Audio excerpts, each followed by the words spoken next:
Science in Action from the BBC World Service looks at the ongoing scourge of TB, tuberculosis, in South Africa, and the new science in tackling it.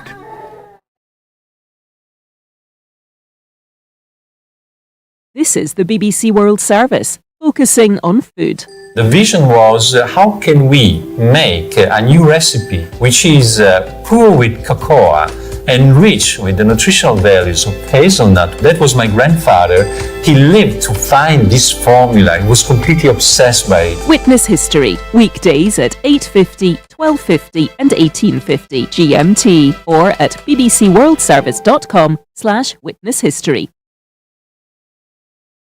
At bbcworldservice.com, The Inquiry. I'm Charmaine Cozier. Massive mats of thick seaweed are washing up on beaches. The smelly gas it releases threatens the health of residents and economies. What's going on with sargassum seaweed? This is the BBC World Service, the world's radio station.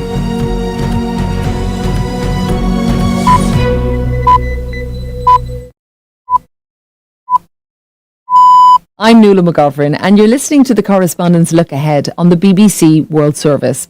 In the next hour, we'll be hearing about some of the pivotal elections that are likely to dominate 2024, including the one in the United States. It seems extremely likely that Donald Trump will be the Republican nominee. He's not just ahead of the other people who are running against him. He has more support in opinion polls at the moment than all of the other candidates put together. The one in India. About 28 political parties have come together to form an alliance against Prime Minister Modi's ruling BJP party. And the one in South Africa too. For the first time since the ANC's come into power, it risks not getting the 50% of vote shares that it needs to stay in power.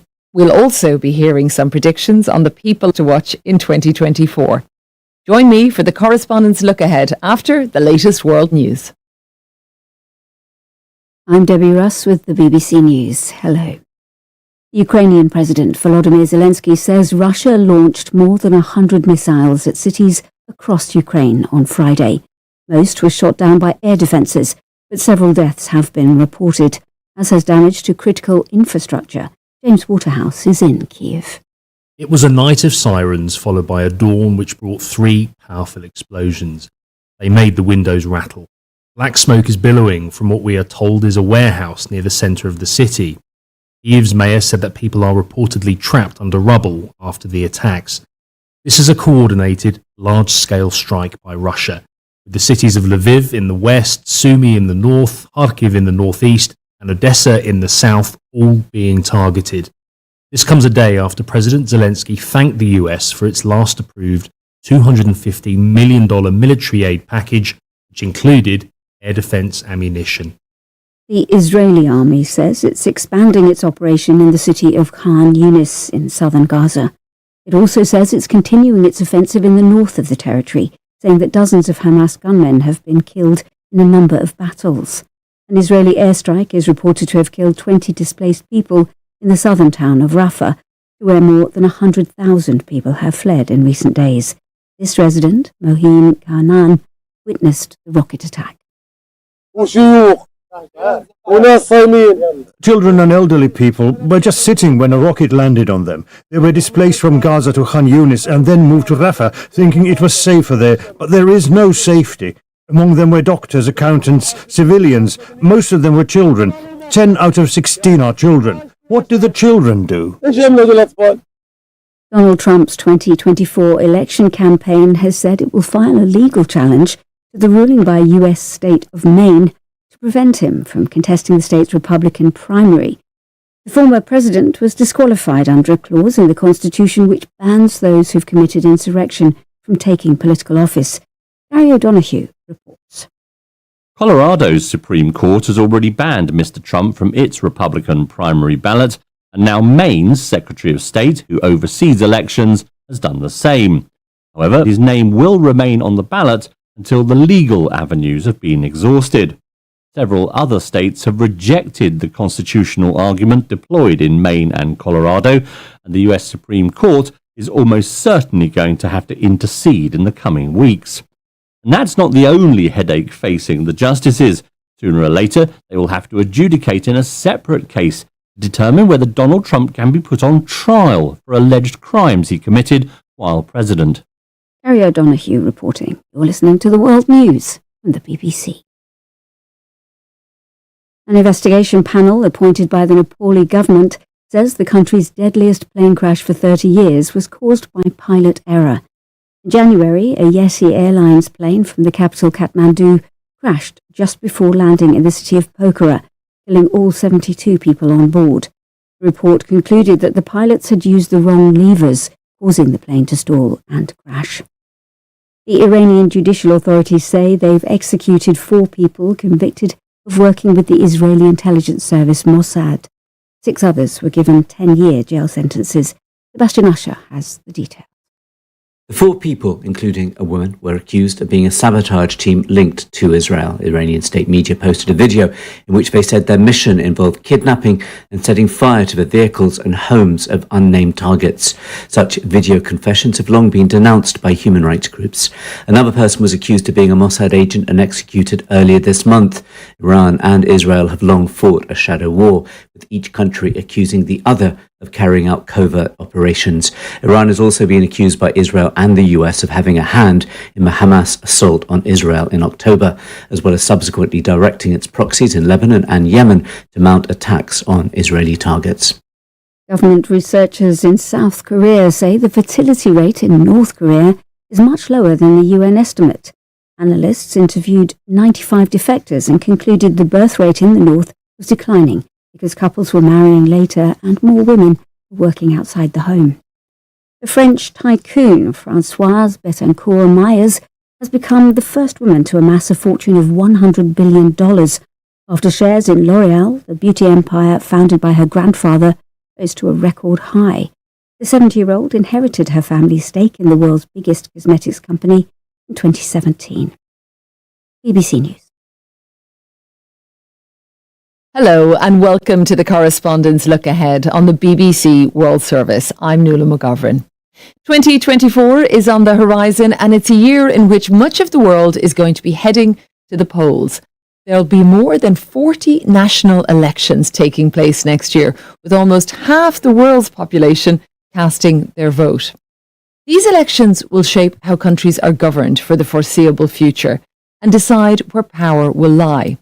And many will have ramifications beyond their own borders, influencing events overseas as well as at home. Over the next hour, I'm going to be taking a tour around the world to visit some of the countries heading to the polls, from India to the United States, from South Africa to Russia, and that's to name just a few.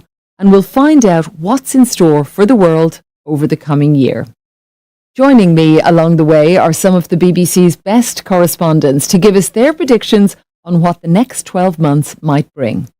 But before we start, I want to take a quick look back at some of their predictions from this time last year. Our chief international correspondent, Lise Doucette, told us to keep an eye on Elon Musk. Now, that's a man who has barely been out of the news this year. And she also chose Saudi Arabia, which has made its mark on both the worlds of sport and international diplomacy.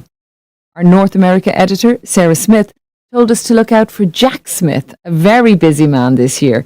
He's the special counsel overseeing criminal investigations against former President Donald Trump. And our Russia editor, Steve Rosenberg, he named Vladimir Putin as his person to watch in 2023. Maybe a bit of an obvious one there. But enough looking back on the year that has passed. Let us get our correspondents' thoughts on 2024. To begin, Yogita Lamai, our South Asia correspondent who is based in Mumbai. Yogita, welcome. You are our first correspondent to give predictions for what might happen in 2024. Well, thank you. I'm very glad to be first. Now, there is a theme that is running through the coming year, and that is a year of elections. And of course, that includes South Asia. Can you briefly talk us through what we're looking at? Right up first in January, you've got the Bangladesh election. Sheikh Hasina is expected to return to power. The main opposition party, the Bangladeshi National Party, is actually boycotting the election because they're saying it's a dummy election, it's a farce. Then in February, you've got the Pakistan election. That one's a bit of a riddle at the moment because no one's entirely sure who will be able to contest and who will not. Then you've got the Indian election, which, just given the hundreds of millions of voters in this vast country, will actually continue over April and May. And Prime Minister Narendra Modi is expected to make a comeback. And then in September, at least as of now, and obviously we'll get confirmation of this later next year, but the Sri Lankan presidential election is also expected to be held in September.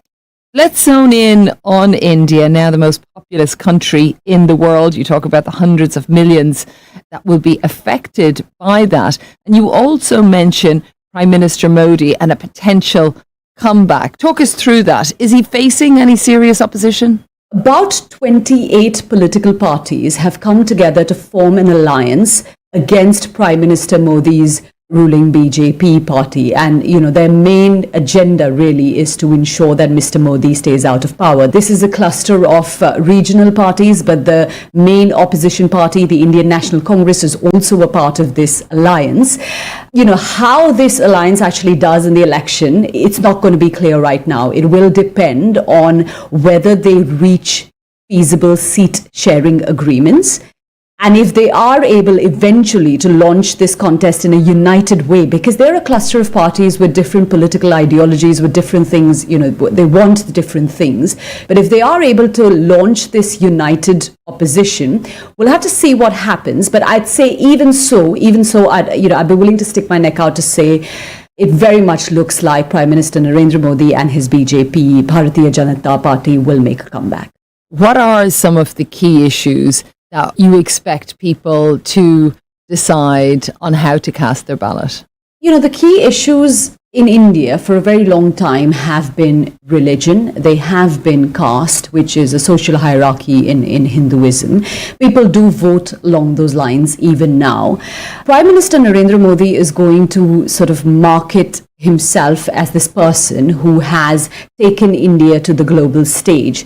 There is data that backs some of that. So when you look at sort of India's economy relative to many other economies in the world, it is seen globally as a bright spot. It has been growing. It's got a sort of a good 7% growth rate. It's been the fastest growing major economy.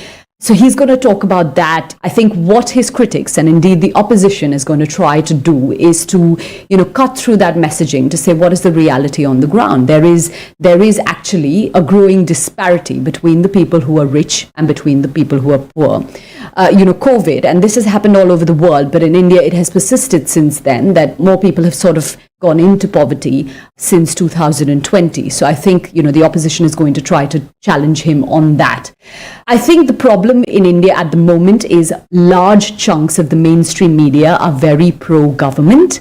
The government also has rules, stringent rules for social media platforms. So in many ways, when you go on the ground and you really see evidence of this, the message that is reaching people on the ground is the message that the government wants the people to see. And so, in that situation, while the actual process, the electoral process is expected to be free and fair, I think what the opposition will be saying, is that really a fair election when they've got most of the money, when they own the message? That's what the opposition will be asking. Let us turn to neighbouring Pakistan. Now, its political problems we know are deep-rooted, but there is an election there in February. What is your prediction for what that outcome might be? That one is a bit of a riddle in the sense that it's about who can and can't contest the election. Imran Khan, who is in jail at the moment, is someone who actually nobody on the ground, when you speak to them, they're saying it's almost next to impossible that he will actually be able to contest the election. And that's because of the various cases that have been filed against him. He was sentenced to 3 years in jail in August this year for a corruption case, basically not declaring money that he had allegedly earned from selling gifts that he received during his time in office. Most people believe that it is unlikely he will be able to contest the election. What about other candidates? So Nawaz Sharif is someone who is really interesting to watch because he is a former Prime Minister of Pakistan. He was actually disqualified by a constitutional amendment from running for any public office, from holding any public office. He actually has spent 4 years outside of the country. he's now back in the country. At the moment, given that situation, he can't actually contest an election, officially speaking. But when you speak to analysts in Pakistan, when I've spoken to our colleagues in Pakistan, they believe that he has the backing of the military. And so, they feel that despite sort of the disqualification and sort of the legal issues that are there at the moment, he can't be ruled out as a potential future prime minister of Pakistan. What about the issues that matter most to the people who will vote? I think in Pakistan, the key issue really has been economic woes for people. We've seen really difficult years. There's been also natural disaster after natural disaster. There were devastating floods last year. There has been, a heat wave last year, heat wave this year as well. And, the economy of Pakistan is not doing very well. It is, trying to get a bailout package as well. So, these are issues on the ground. The other issues, I think, are renewed attacks since last year by the Pakistani Taliban. There have been, we know, several attacks in parts of the country. Dozens of people have been killed in those.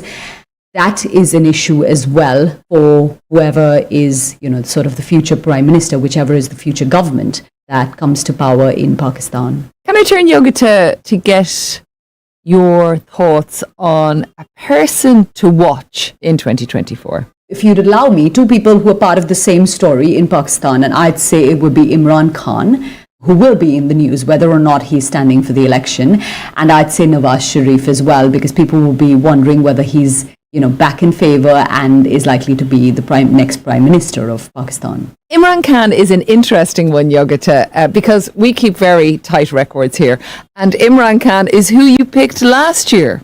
Did I? Oh, that's so interesting. And I was probably right, isn't it? Yeah, I mean, a lot of the news coverage this year has been around him. That's interesting. I actually didn't remember that. Thank you for reminding me. Yogita Lamai, thanks very much for all of your predictions. None of our correspondents predicted war between Israel and Hamas and that it would break out in 2023. It is a conflict, it's fair to say, that took the world by surprise. Let us turn to Lise Doucette, the BBC's chief international correspondent.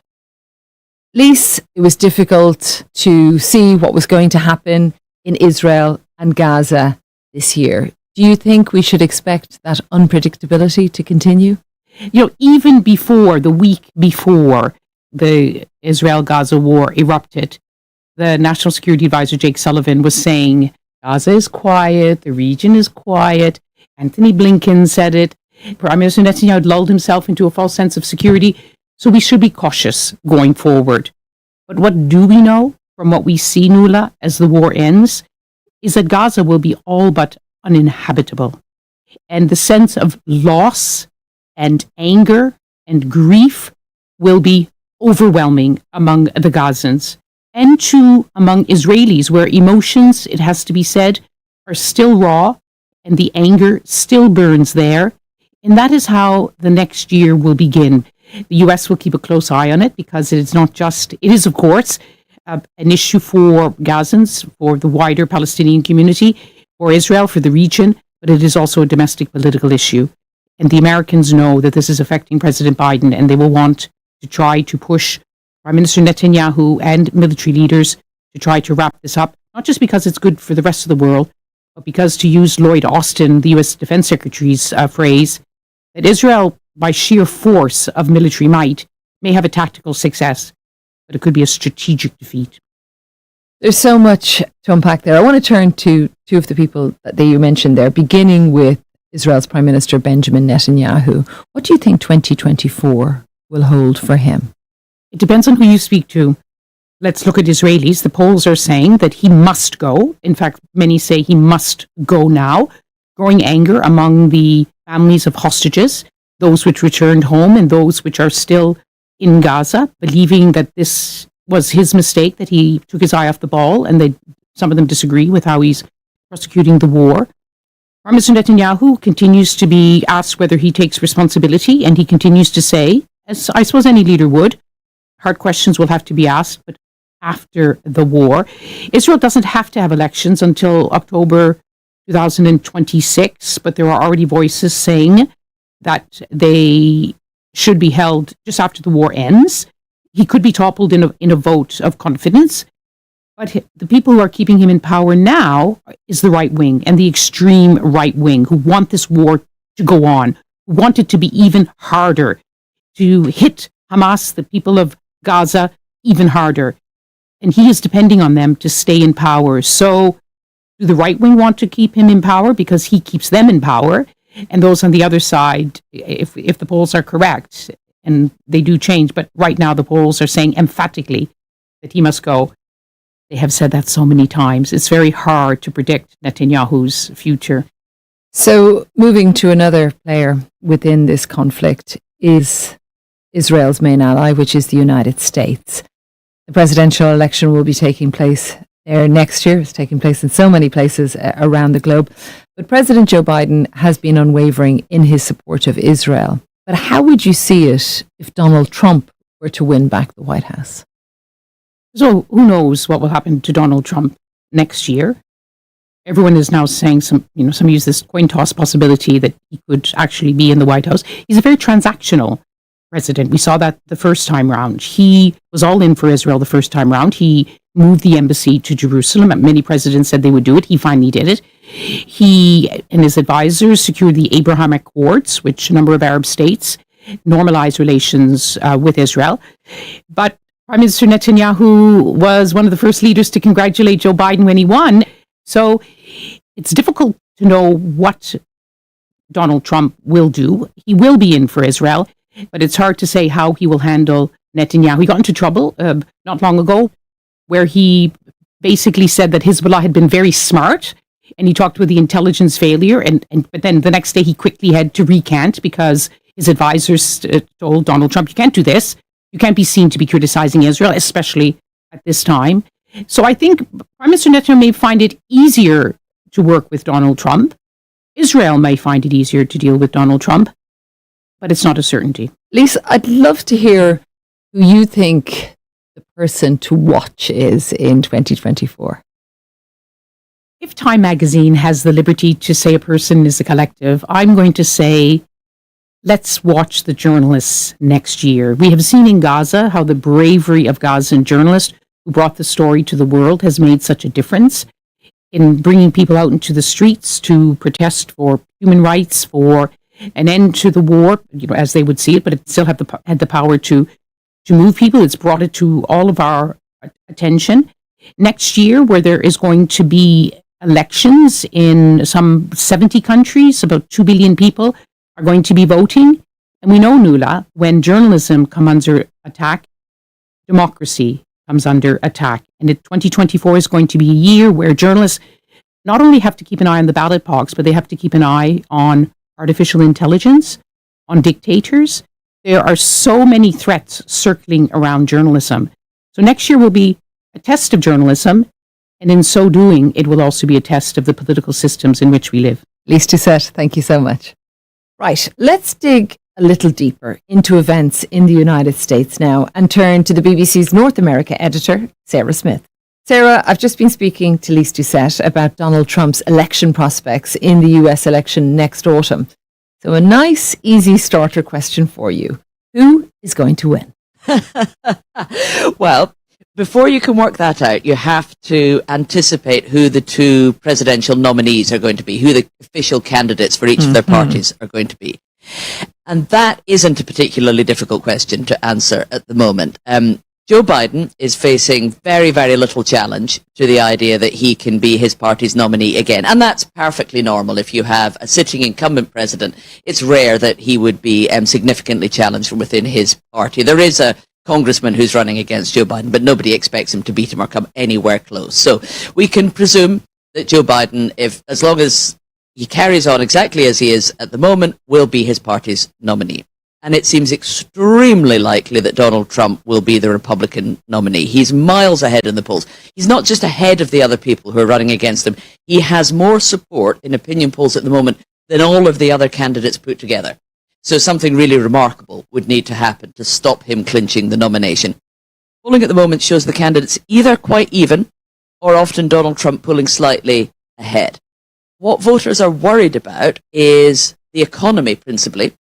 all the warnings that you hear from the Democrats and President Biden about the dangers of an autocratic president in Donald Trump, or the idea that he would refuse to issue any more funding for Ukraine, that he would pull out of various international treaties, all the things that Democrats say would be so disastrous in a Trump presidency, that doesn't seem to be what voters are most concerned about. They're worried about the price of petrol or gasoline, what they pay in the supermarkets, all of which has been going up. And unless there's some seriously good news on the economy, I think it's going to be very difficult for President Biden to hold off a challenge from Donald Trump. Well, let's look at both of those candidates a little bit deeper, because Donald Trump, as we know, is mired in legal troubles at the moment and several court cases. I mean, can they in any way affect his presidential aspirations? It's going to be very, very tricky. So the calendar shows him in court in January with a couple of civil trials. The first criminal trial is scheduled to begin on the 4th of March, just the day before the Super Tuesday election. That could take weeks. That's the January the 6th trial that's being held in Washington. By the end of May, he's due in court in Florida over the classified documents that he's accused of illegally taking from the White House. In August, the trial in Georgia is due to start, accusing him of election fraud. Now, of course, as I'm sure you know, being indicted and arrested on all of these charges has done nothing to dent his electoral appeal. In fact, his popularity has not only increased, it's soared in some cases, the deeper the legal trouble he's in. And that's because he's convinced a lot of his supporters that he's being unfairly targeted by the Biden administration and by the Justice Department, who he says has been weaponized for political reasons. What could change, though, is some of the evidence that you see, and very particularly in that Washington case, which should happen through March and April, about whether or not he incited an insurrection at Congress on January the 6th. It's just possible that the prosecutors will be bringing out details of evidence of what he did, what he said, what he didn't do, that could make some voters pause and think, is this really the man that we want to put back into the White House? But it's far from guaranteed that any of these legal problems will necessarily stand in his way of becoming president. Interesting. I want to turn then to President Biden. A lot has been made about his age. He's 81 years old. For context, Mr. Trump is 77. But Mr. Biden has been losing support among younger voters and also among black voters who he needs if he is going to win. You were saying earlier that it's pretty much a foregone conclusion that he is the candidate for the Democrats. Is there any world where you see somebody else stepping up, stepping in? He appears to be determined that he is the one person who can beat President Trump. Now, it's certainly true. He is the only person who has ever beaten Donald Trump in the ballot box.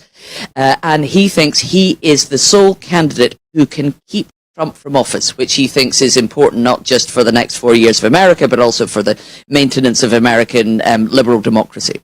So he is very determined to do this. Of course, there are people inside the party who are very, very worried that he doesn't look like their strongest candidate. But at this point, as we're going into an election year, it would be very difficult for somebody else, somebody who's maybe a Democratic governor at the moment, to establish themselves on the national stage, to take on a candidate who is as well known as Donald Trump when they haven't introduced themselves to the nation yet. So, I mean, Democrats who maybe a few months ago were hoping that President Biden might pull out and allow somebody younger to run, they've probably got their fingers crossed now that he can make it all the way to November, because they know it's really a bit too late for them to be changing horses. So there are two people that we're watching very closely in the coming year. Who else would you like us to keep an eye on? Well, Joe Manchin is an interesting character. He is currently a Democratic senator from West Virginia, although you wouldn't really know that from his voting record. He votes with Republicans more often than he votes with Democrats, and he's been a real thorn in the side of the Biden administration as he's refused to support a lot of their legislation. He said he won't run again for the Senate, and everybody is watching very carefully whether that's because he's intending to run for president. There's an organization called No Labels in America who present themselves as a bipartisan political group, who say that the country is too polarized in its politics, too stuck between extremes and left and right, and they want to try and find a middle ground. And they may very well run a candidate, and it might be Joe Manchin, who is pretty well known and quite popular in some parts of America. If that happens, it could completely change the dynamics of the presidential race if you've got a serious third-party candidate. he would be most likely to take votes away from Joe Biden. Really interesting. Okay, you're going to have a busy year ahead, Sarah. Well, luckily I'm looking forward to it. Excellent. Thank you so much for spending some time with us. Happy to. Coming up, what does 2024 have in store for Russia, Taiwan and South Africa? We'll have insight on the correspondent's look ahead here on the BBC World Service, coming up after the news. This is the BBC World Service, exploring the existential threat facing narwhals. Narwhals live in the freezing Arctic oceans. Theirs is a world of sound. They make whistles, pulses, clicks to navigate, communicate with one another, and to find food. The problem is that there is this influx of new noises. The amount of ice in the Arctic has been decreasing. That has led to more vessel traffic and more industrial activities. From quiet backwater to noisy new frontier, the sea creatures of the Arctic, including the narwhals, are facing a cacophonous future. Narwhals are extremely sensitive to these sounds. They stopped feeding, they moved away from the sound source, and they also stopped echolocating. Will the unicorns of the sea fall silent? Tuesday at 9:30 and 20 GMT, or listen now wherever you get your podcasts. Hello, I'm Nuala McGovern, and in the second half of our Correspondents' Look Ahead, we'll be hearing from some of the BBC's best correspondents as they predict what might happen around the world next year. And we'll be focusing on more elections. In Taiwan, there are worries about Chinese interference. In South Africa, Cyril Ramaphosa and the ANC party are in trouble. And in Russia, can anyone stop another Putin procession? Join me on the BBC World Service after the latest world news. BBC News with Debbie Russ. Ukraine's military says Russia launched over 150 missiles at cities across the country on Friday. It said it had never seen so many incoming projectiles. A BBC correspondent in Kiev says though many were shot down, Ukraine's air defences appear to have been overwhelmed. 12 deaths have been reported. Israel's army says it's expanding its operation in Khan Yunis in southern Gaza and continuing its offensive in the north of the territory. An airstrike is reported to have killed 20 displaced people in the southern town of Rafah. Donald Trump's 2024 election campaign has said it will file a legal challenge to a ruling by the state of Maine to prevent him from contesting the Republican primary there. The former president was disqualified under a clause in the Constitution which bans those who've committed insurrection from taking political office. Police in Nepal say 2 people have been killed in clashes outside a Korean language test centre. The demonstrators had been demanding to be allowed to resit a test needed for employment in South Korea, despite having been disqualified in a previous exam.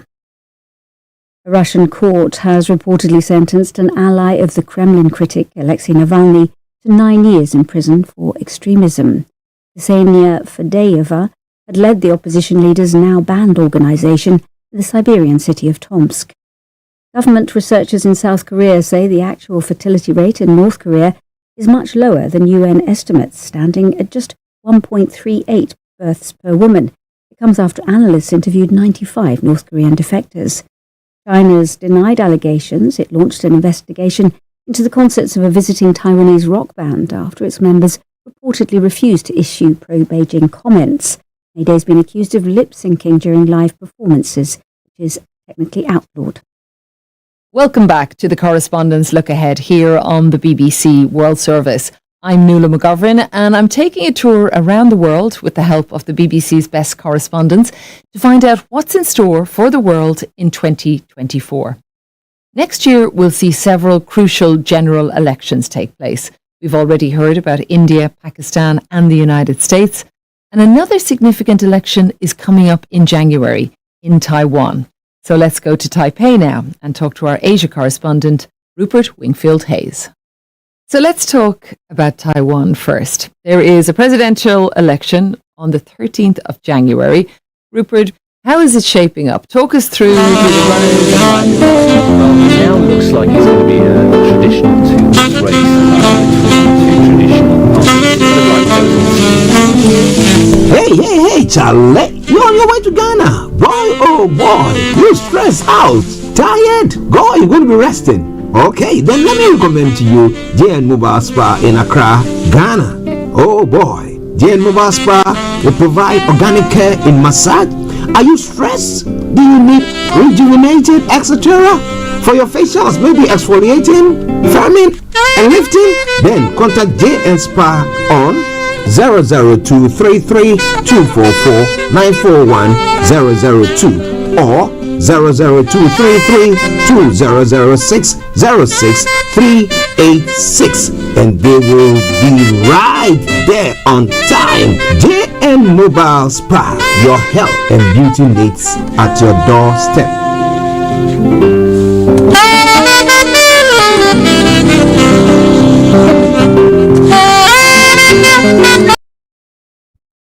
SendWave. SendWave is a money transfer app that is used by people all over the world to send money to their loved ones in Africa. With SendWave, you can send money to Ghana, Nigeria, Kenya, Uganda, and Tanzania. And the best part is, SendWave is absolutely commission-free. Our exchange rates are excellent. You can see for yourself by checking them out on our website. So how do you use SendWave? SendWave is an app that you can download onto your phone from the App Store or Google Play Store. The app is free to download. After downloading it, just open the app and enter your name, email, and phone number. That's it. You're good to go. Make sure you use the promo code SR. S for Star, R for Radio. This promo code will give you £5 free credit to send to Africa on your first transaction. Your money will be delivered to your recipient within seconds. Feel free to call me on 0749 7377 647 at any time. I'll be happy to tell you all about SendWave and help you in any way I can. Remember to use the promo code SR for £5 free credit. Medasse. Hi everyone, it's your girl BB Clemens, the author of How to Go From Employee to Entrepreneur and the host of your weekly business show, BB Means Business, the show where we discuss everything you ever wanted to know about business but you were afraid to ask. How do I start my business? How do I raise the finance? How do I grow my business? Where am I going to find my customers? Join me every Tuesday at 1:30 p.m. on Starr Radio UK to get all the information and tips that you need to become a successful entrepreneur and become financially free. Remember, don't let life dictate to you. Rather, put your signature on life.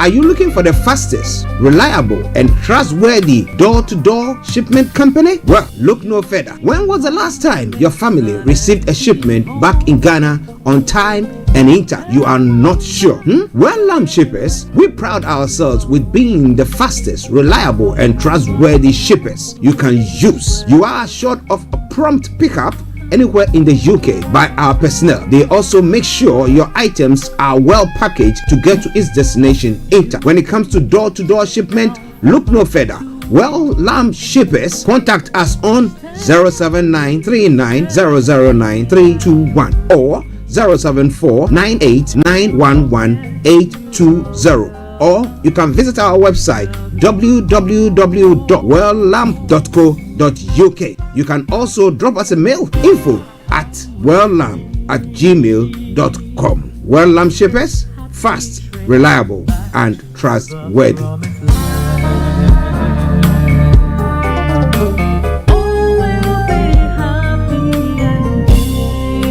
Hi there.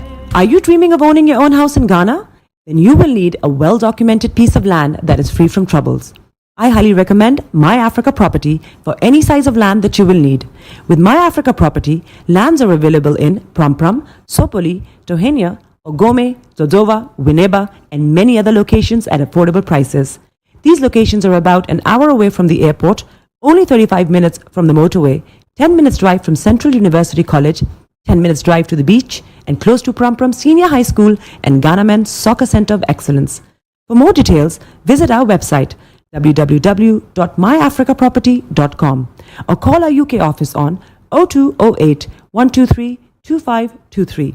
For our US and Canada offices, call us on +1 585 184 994145. You can also email us at ghana@myafricaproperty.com. Hey, Charlie, you're on your way to Ghana. Boy, oh boy, you stressed out, tired. Go, you're going to be resting. Okay, then let me recommend to you JN Mobile Spa in Accra, Ghana. Oh boy, JN Mobile Spa, they provide organic care in massage. Are you stressed? Do you need rejuvenating, etc.?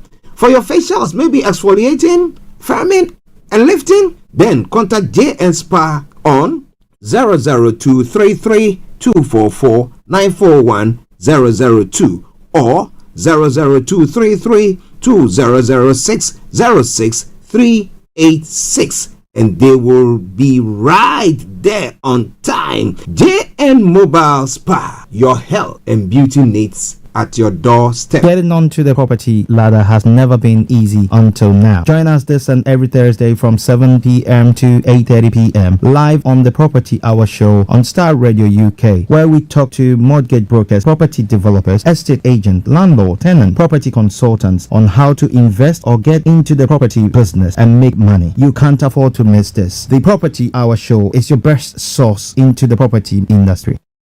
Tune in to On Point here on Starr Radio UK with Empress Regina every Monday at 5 p.m. GMT. Looking forward to your company. Hi guys, this is your friend Uruj from SendWave. SendWave is a money transfer app that is used by people all over the world to send money to their loved ones in Africa. With SendWave, you can send money to Ghana, Nigeria, Kenya, Uganda, and Tanzania. And the best part is, SendWave is absolutely commission-free. Our exchange rates are excellent. You can see for yourself by checking them out on our website. So how do you use SendWave? SendWave is an app that you can download onto your phone from the App Store or Google Play Store. The app is free to download. After downloading it, just open the app and enter your name, email, and phone number. That's it. You're good to go. Make sure you use the promo code SR. S for Star, R for Radio. This promo code will give you £5 free credit to send to Africa on your first transaction. Your money will be delivered to your recipient within seconds. Feel free to call me on 0749 7377 647 at any time. I'll be happy to tell you all about SendWave and help you in any way I can. Remember to use the promo code SR for £5 free credit. Medasse. Hi everyone, it's your girl BB Clement, the author of How to Go From Employee to Entrepreneur and the host of your weekly business show, BB Means Business. The show where we discuss everything you ever wanted to know about business but you were afraid to ask. How do I start my business? How do I raise the finance? How do I grow my business? Where am I going to find my customers? Join me every Tuesday at 1:30 p.m. on Starr Radio UK to get all the information and tips that you need to become a successful entrepreneur and become financially free. Remember, don't let life dictate to you. Rather, put your signature on life.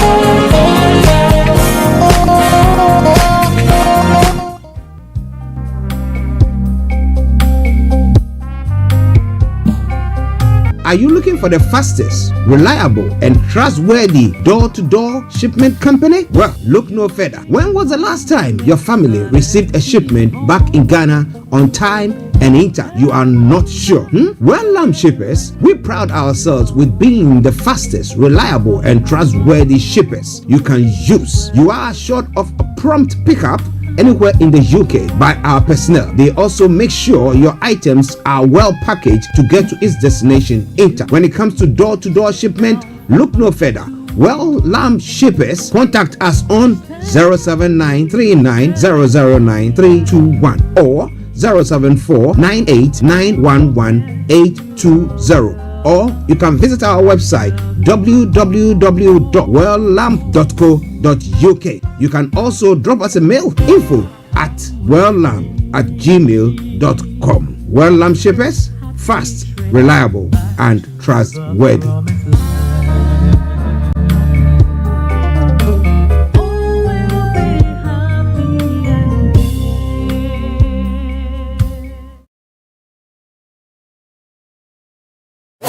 Broadcasting live online. Show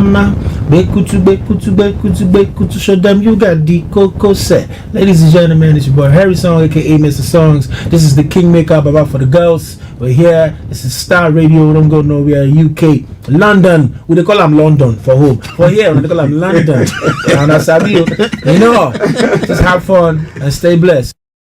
Hi there, this is CJ Buckman, your life coach. And whenever I'm in London, I listen to Star Radio UK right here. But guess what? You can listen to wherever you are. Broadcasting worldwide, online 24/7. All around the world. In your car. At work. At home. On your smartphone. This is Starr Radio UK. Are you ready to turn it up? 10, 9, 8, 7, 6, 5, 4, 3, 2, 1. Your heart is aching. Smile even though it's breaking.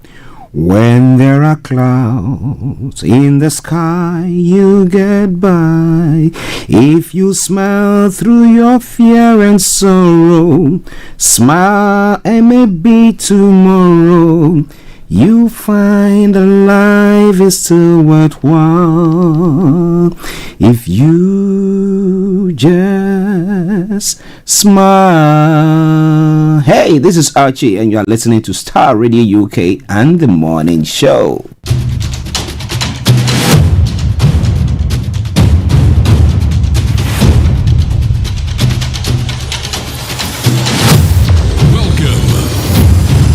This is Starr Radio. This is UK. Starr Radio UK. This is Starr Radio UK.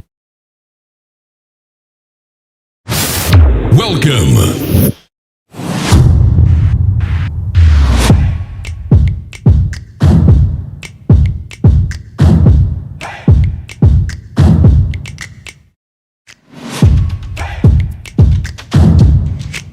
Broadcasting worldwide, online 24/7. Enlighten your day with Starr Radio.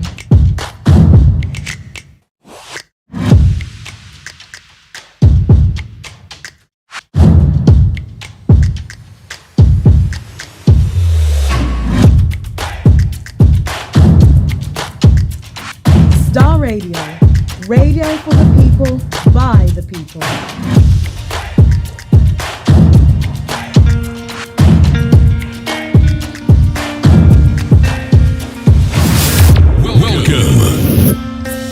Love for you runs deep.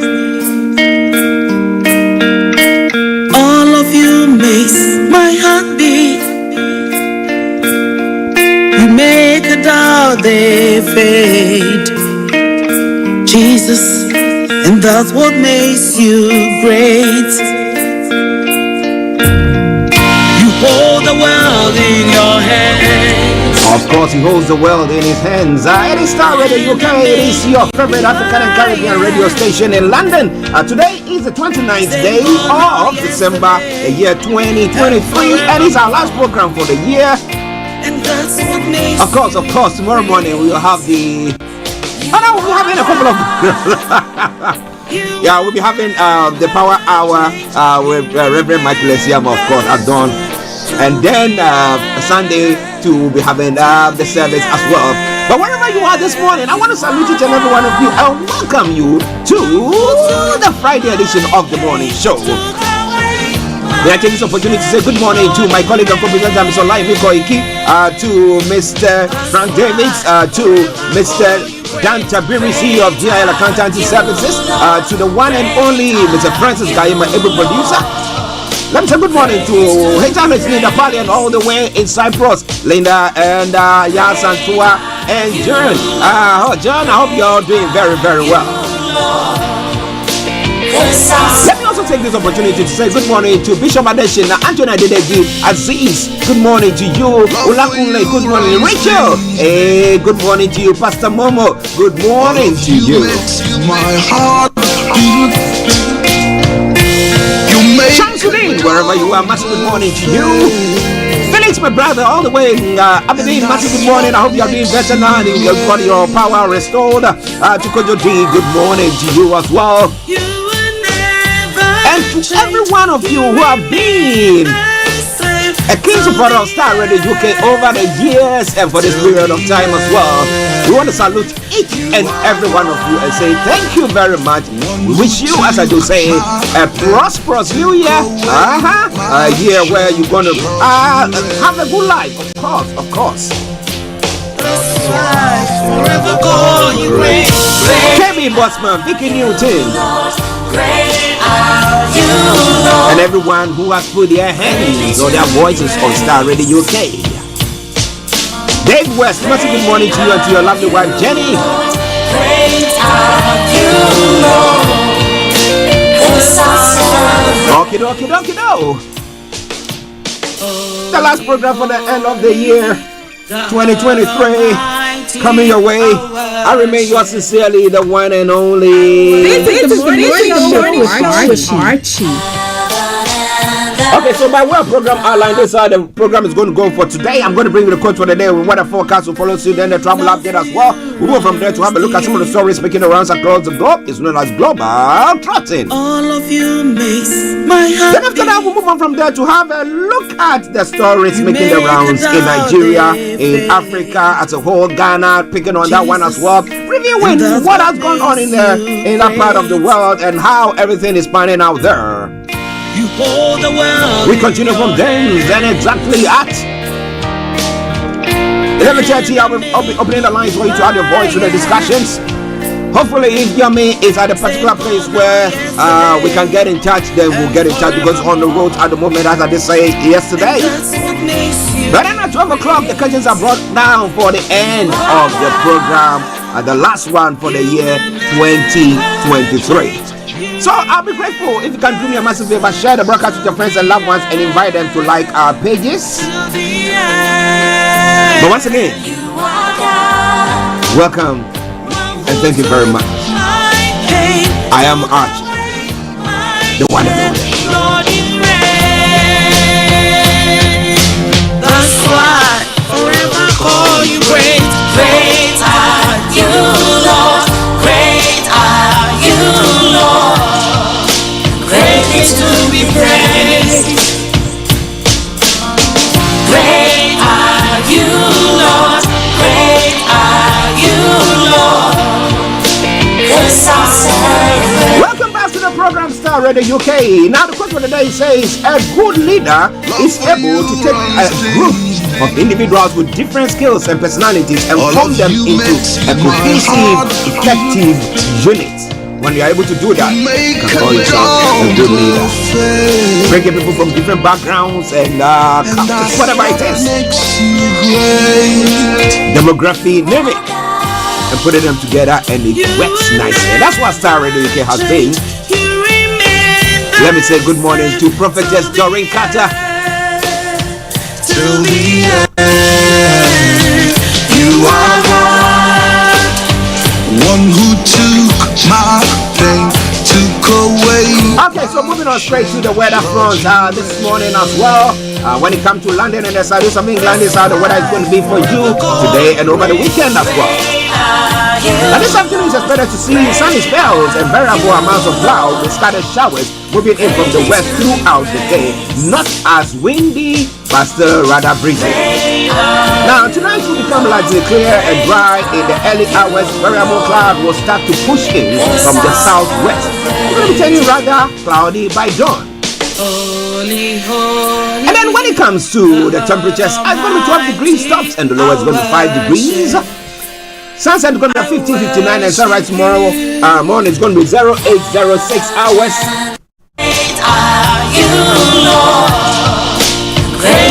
And when it comes to the weekend weather, Saturday, what are we going to be having on Saturday? Let me tell you that.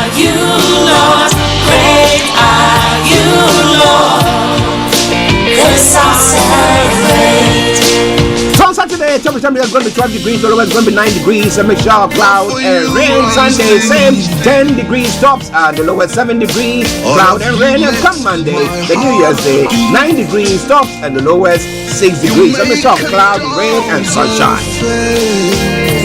That brings us to the end of the weather forecast. The last one for the year 2023 from the morning show, of course. You remain the let me take you to the travels as well. What's happening on your travel this morning? Keep your eyes on the roads, keep your eyes on the roads as keeping updated. Now, on the underground this morning, the Central Line has got minor delays, district class closures, Metropolitan Line minor delays as well, and all the other underground lines running good service. DLR is got path closures and London Overground path closures there as well. But London Tramlink is running a good service. The major roads in London have got no exceptional delays because people are not back to work and they're on full time. So there's a bit of easiness when they're driving, of course. Now when it comes to the river mats as well, the Woolwich Ferry has got reduced service. All the others are running a good service. The London Cable Car has also got a good service there. Starr in the UK, bringing us straight to the final segment of the travel update. That's the National Rail. On the National Rail this morning, cross country has got minor delays. East Midlands Railway, minor delays. London North Eastern Railway, minor delays. Newmore, minor delays. ScotRail, special service. And Transport for Wales, special service. I worship you. So let me say it this way: good morning, good afternoon, good evening, good dawn to you wherever you might be on planet Earth. Enjoy your coming for today. But you know what? Continue to keep those eyes well on the road. Heaven and earth cry out your name.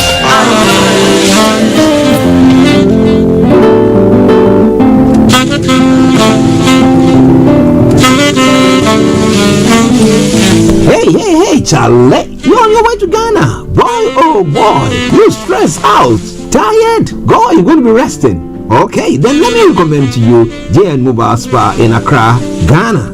Oh boy, JN Mobile Spa will provide organic care in massage. Are you stressed? Do you need rejuvenated, etc.? For your facials, maybe exfoliating, firming, and lifting? Then contact JN Spa on 00233244941 002 or 00233200606 and they will be right there on time. JN Mobile Spa, your health and beauty needs at your doorstep.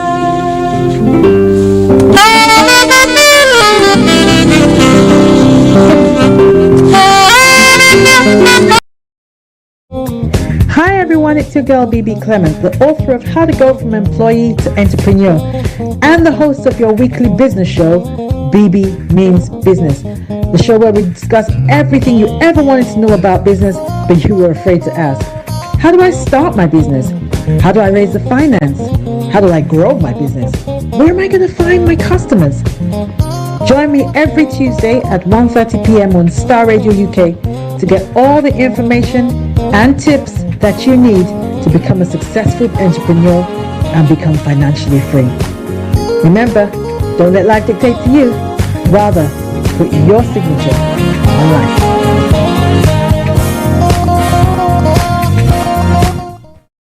Everywhere you go, Afrobeat reggae dancehall taking over.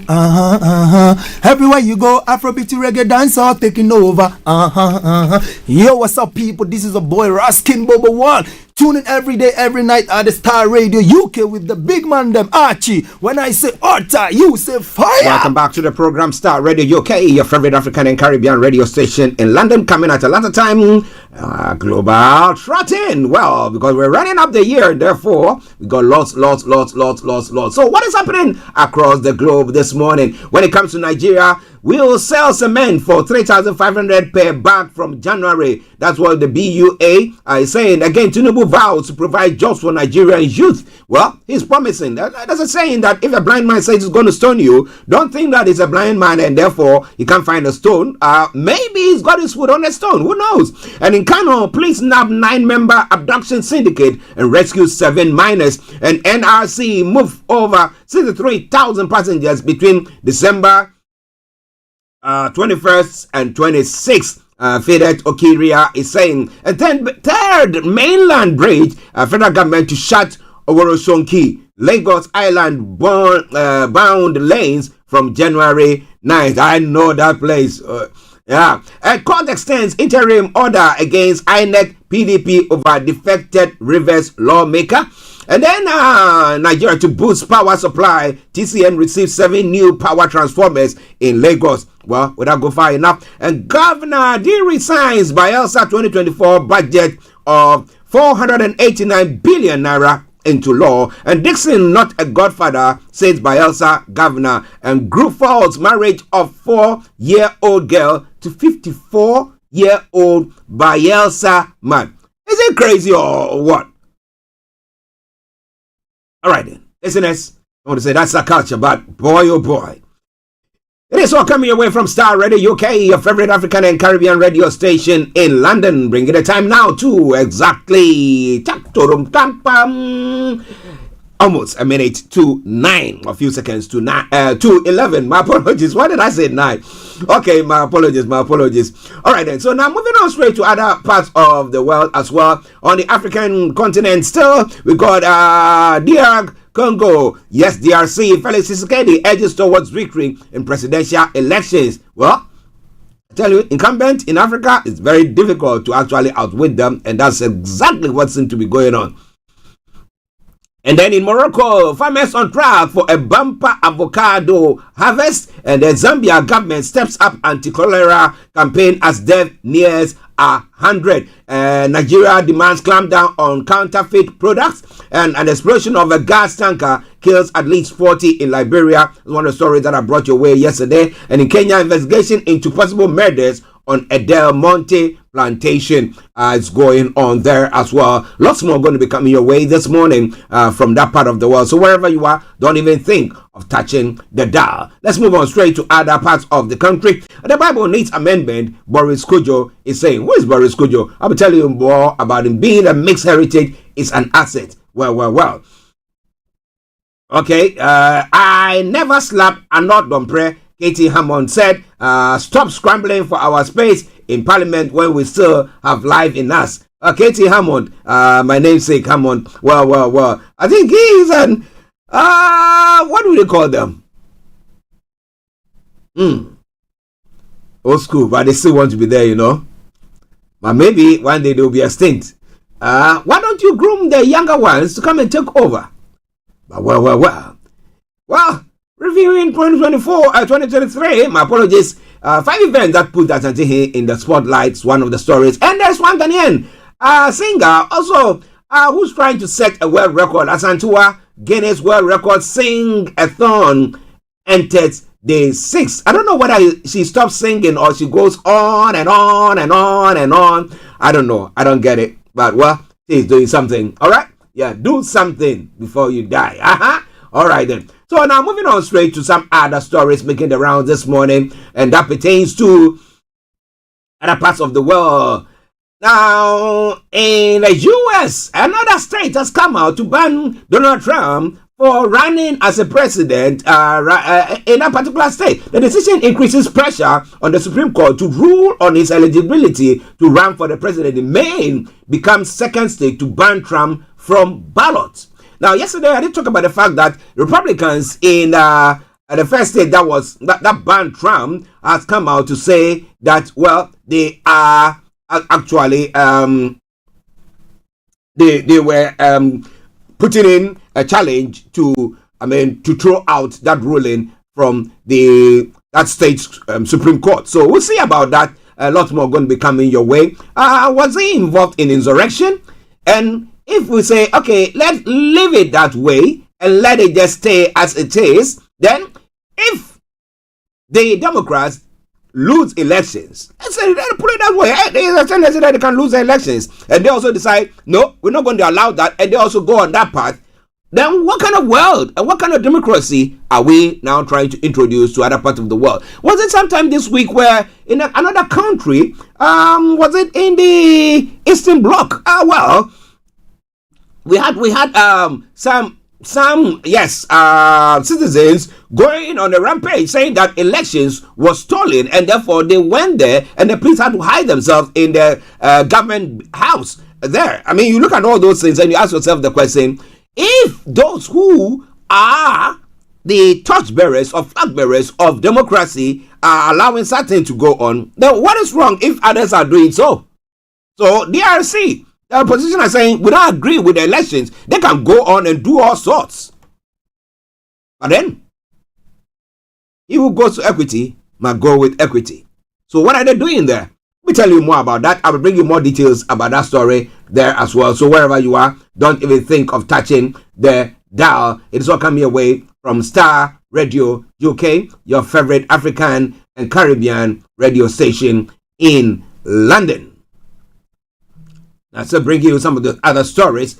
The decision increases pressure on the Supreme Court to rule on its eligibility to run for the presidency. In other stories as well, 12 killed in Ukraine after Russia launches wave of strikes. Ukraine Air Force says it has never seen so many locations targeted simultaneously.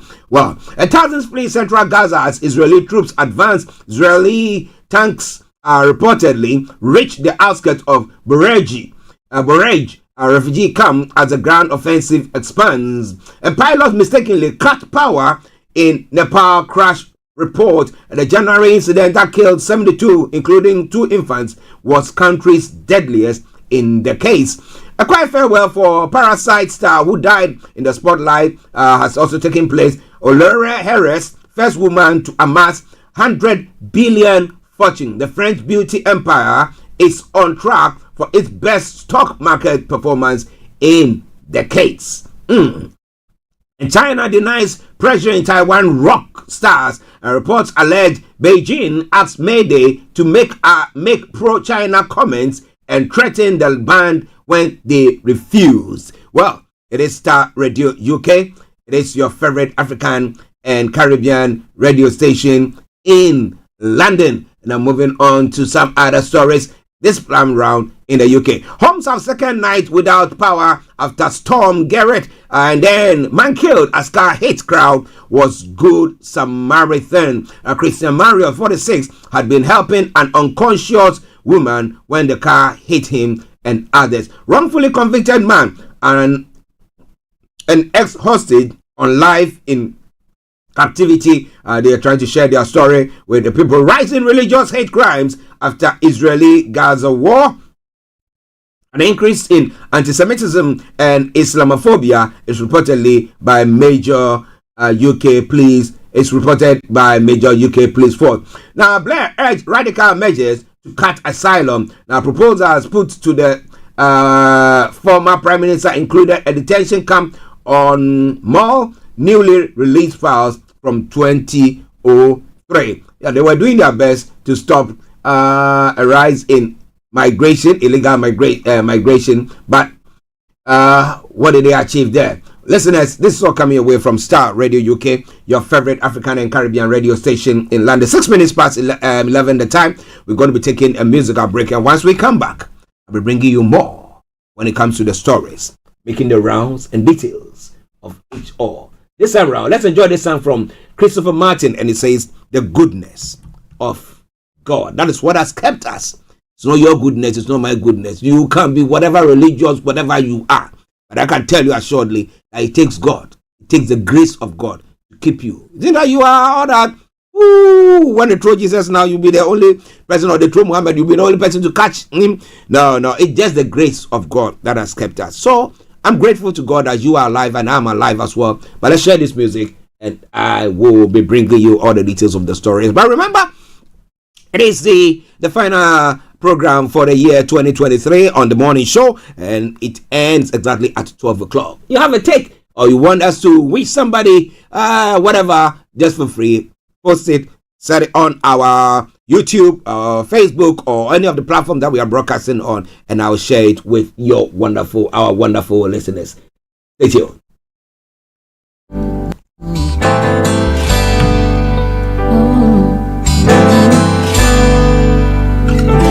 I love you, Lord,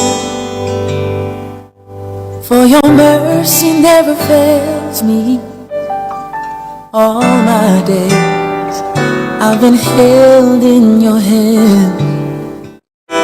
From the moment that I wake up until I lay my head, oh, I will sing of the goodness of God.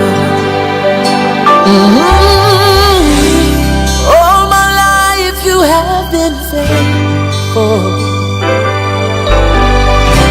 And all my life you have been so, so good. Yes, every breath that I am able, oh, I will sing of the goodness of God. You know I love your voice, for you have led me through the fire in darkest nights. You are close like no other. You know I've known you as a father. You know I've known you as a friend. And I have believed in the goodness of God.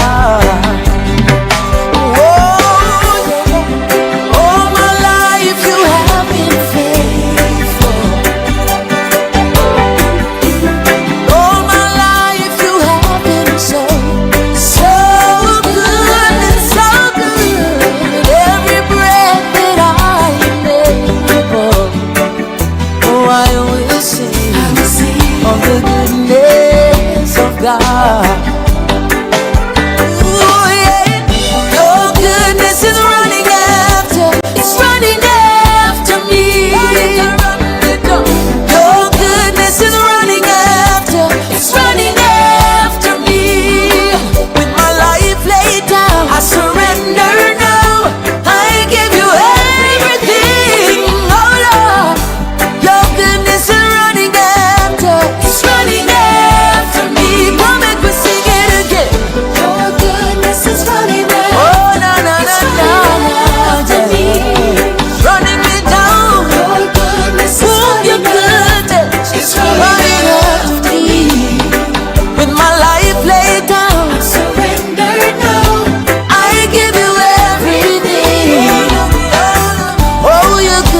Is running after, it's running after me. Oh, all my life you have been faithful. All my life you've been faithful to me. All my life you have been so, so good to me, Lord. Every breath that I will sing of the goodness of God.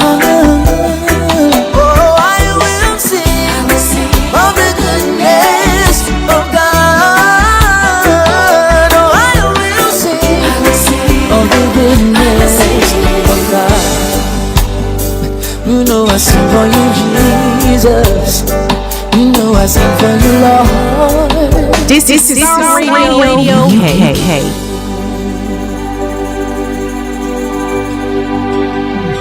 Hi guys, this is your friend Uruj from SendWave. SendWave is a money transfer app that is used by people all over the world to send money to their loved ones in Africa. With SendWave, you can send money to Ghana, Nigeria, Kenya, Uganda, and Tanzania. And the best part is, SendWave is absolutely commission-free. Our exchange rates are excellent. You can see for yourself by checking them out on our website. So how do you use SendWave? SendWave is an app that you can download onto your phone from the App Store or Google Play Store. The app is free to download. After downloading it, just open the app and enter your name, email, and phone number. That's it. You're good to go. Make sure you use the promo code SR. S for Starr, R for Radio. This promo code will give you £5 free credit to send to Africa on your first transaction. Your money will be delivered to your recipient within seconds. Feel free to call me on 0749 7377 647 at any time. I'll be happy to tell you all about SendWave and help you in any way I can. Remember to use the promo code SR for £5 free credit. Vedasse. Hi everyone, it's your girl BB Clement, the author of How to Go From Employee to Entrepreneur and the host of your weekly business show, BB Means Business. The show where we discuss everything you ever wanted to know about business but you were afraid to ask. How do I start my business? How do I raise the finance? How do I grow my business? Where am I going to find my customers? Join me every Tuesday at 1:30 p.m. on Starr Radio UK to get all the information and tips that you need to become a successful entrepreneur and become financially free. Remember, don't let life dictate to you. Rather, put your signature on life.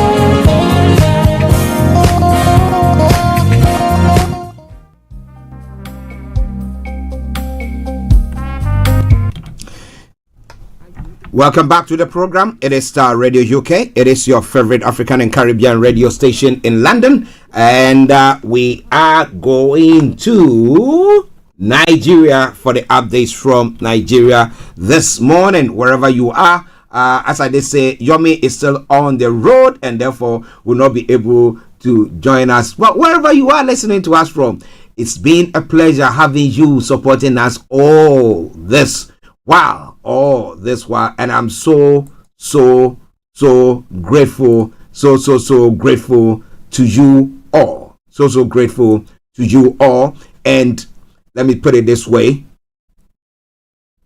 But for you, there will be no need of us coming to sit here to do anything. But because you are always there to listen, to enjoy the program, that gives us the oomph for us to say, let us come on and let us share with our lovely listeners. And that's exactly what we continue to do. So once again, let me say welcome, and thank you very much for doing so as well. Okay. Just moving on straight to what the stories, the details of some of the stories that is making the rounds this morning in Nigeria. Okay, just bear with me. Okay. So the first story talks about the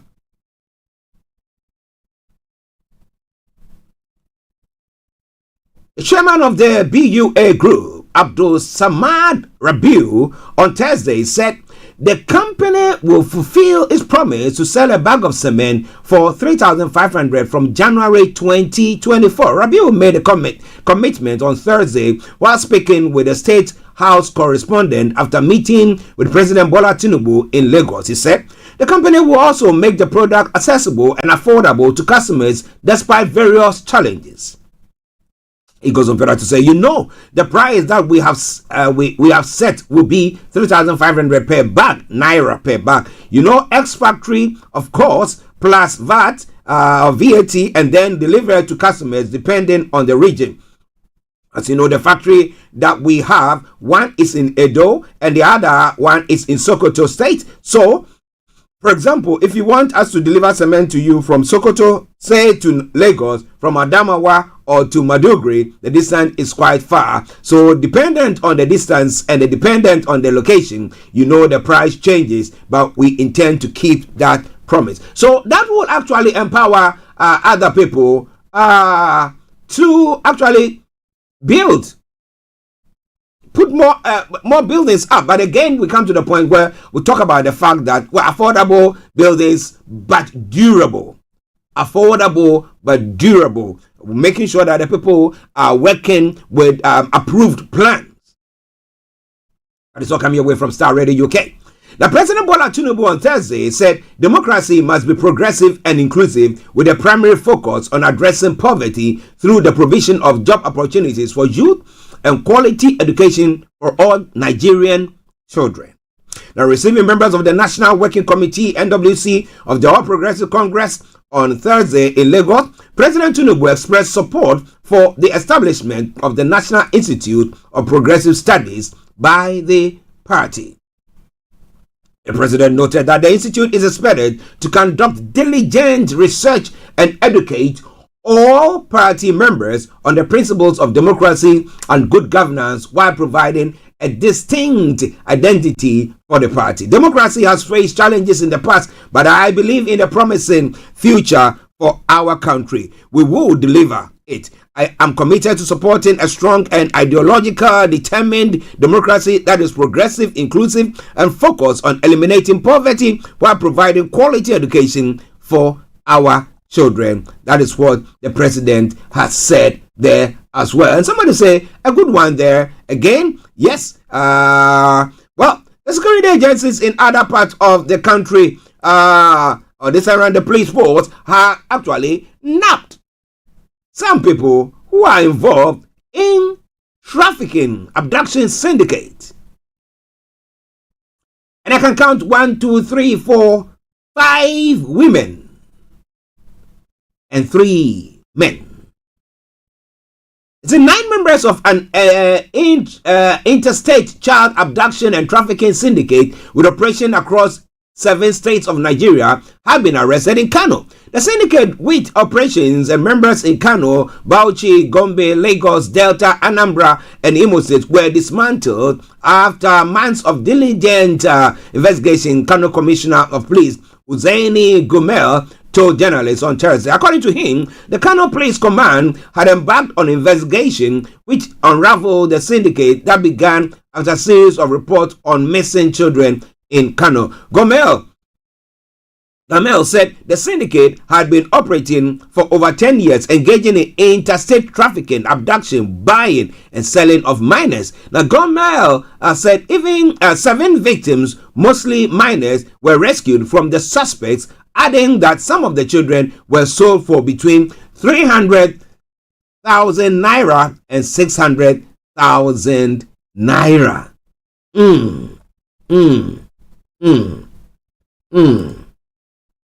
But it's a sad one.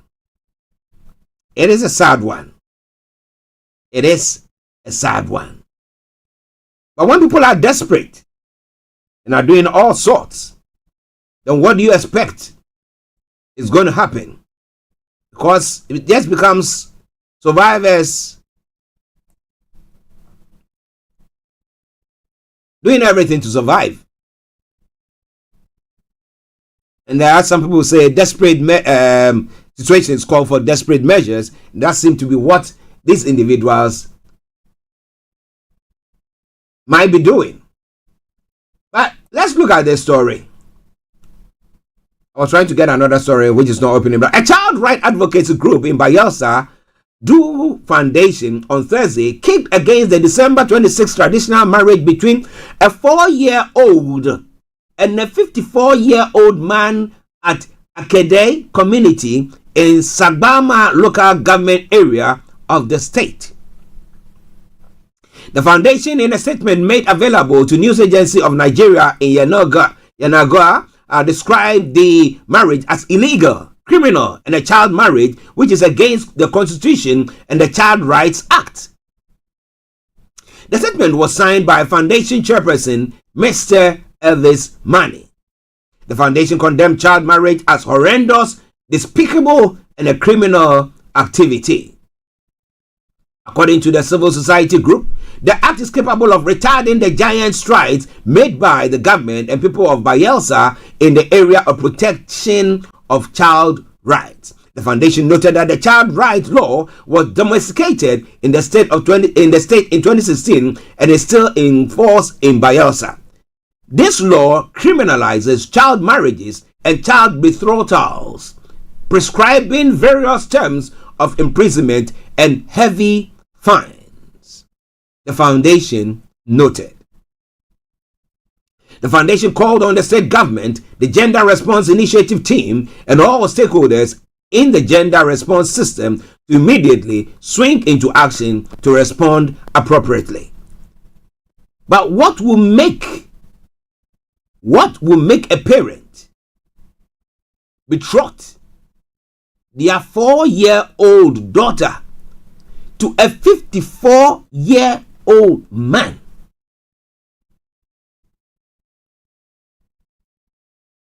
The question is, what exactly is going on?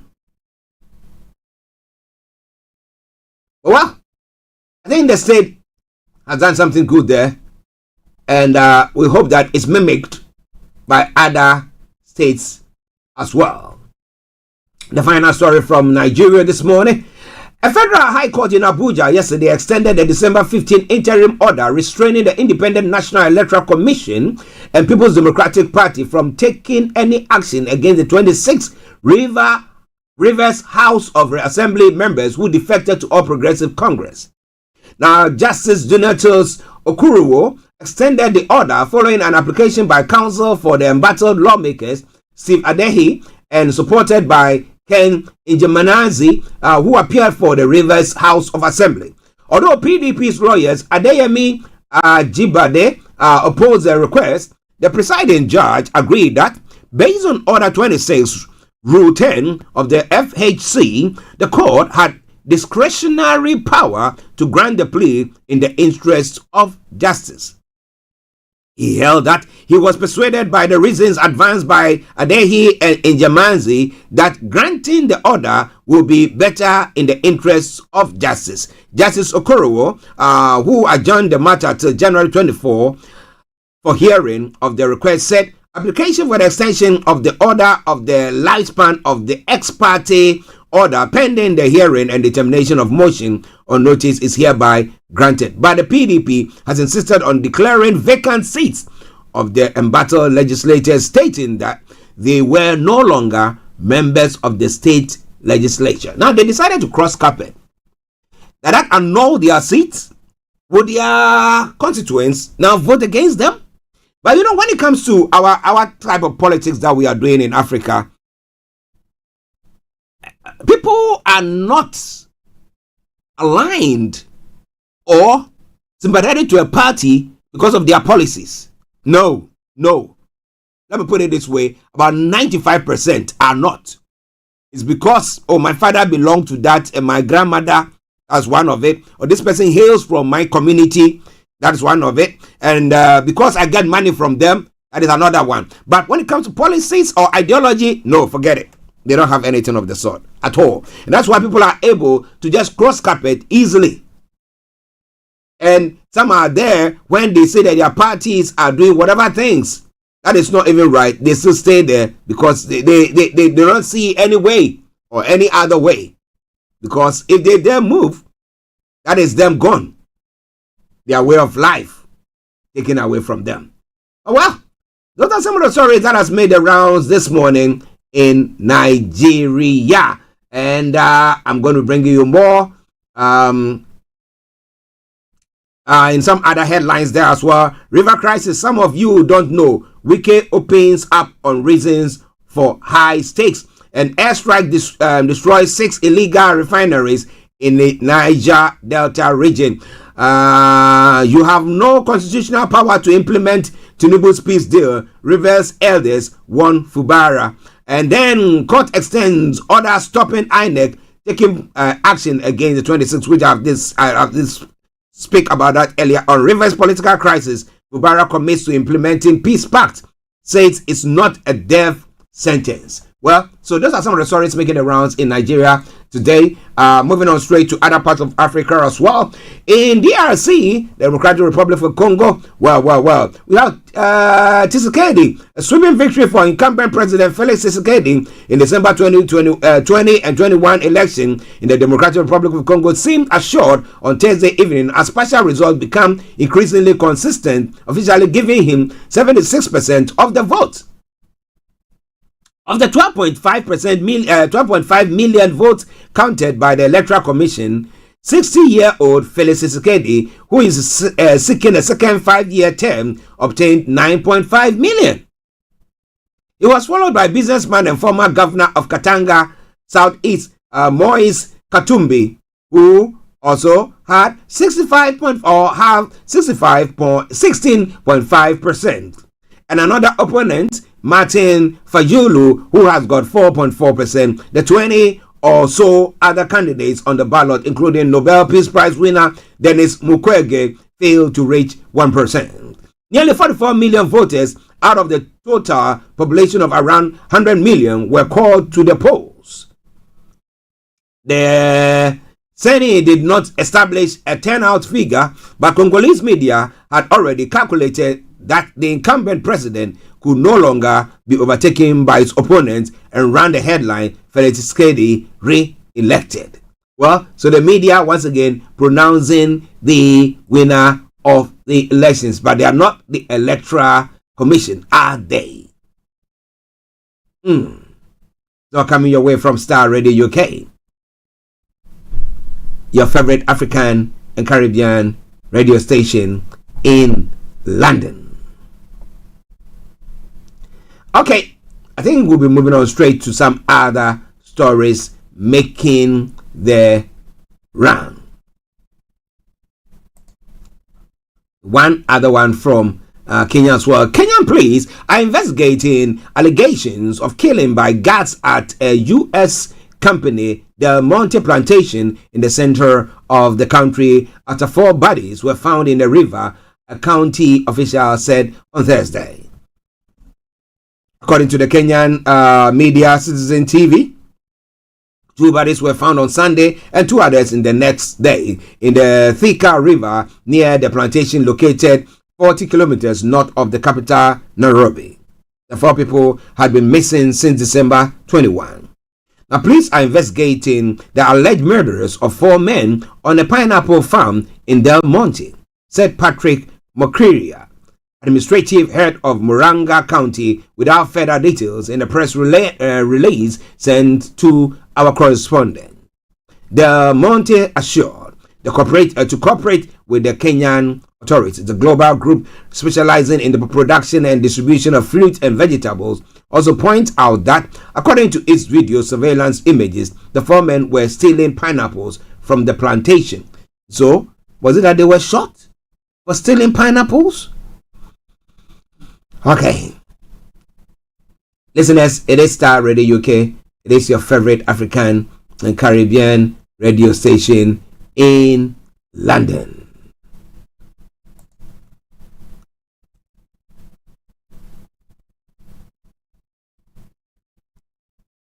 The international actor Boris Kojo has stated the Bible needs amendment. Good luck to him. Now he was speaking, he said in the quote, I prescribe to a lot of things in the good book, and I think that there are some other things that need innovation or amendment. It is like the Constitution, and I think that there are certain things that have to change according to the times we live in. God is timeless, but the word of God was not written by God. It was written by men, and that is their subjective experience and expression of how they receive the word of God. I believe in a lot of it, but there are also things that I think need some revamping. For instance, I don't want to talk about that. I respect when people make the choice, but it's not for me, he stated. I think it is very important that you raise your children with a sense of some fundamentals grounded somewhere so they know who they are and where they come from, he stated. It's all coming your way from Starr Radio UK, your favorite African and Caribbean radio station in London. And in other stories as well, still in Ghana, let's see. I did say the other time that the police high command in Ghana has signed another warning to religious leaders, warning them about their end of year prophecies. They come with all sorts. Why can't they prophesy that? Well, this one's going to be making some money. Why can't they see those things? All that they see, this one is going to die, this one is going to die, and that's it. You know? Well, interestingly, we're going to be looking more into that as well.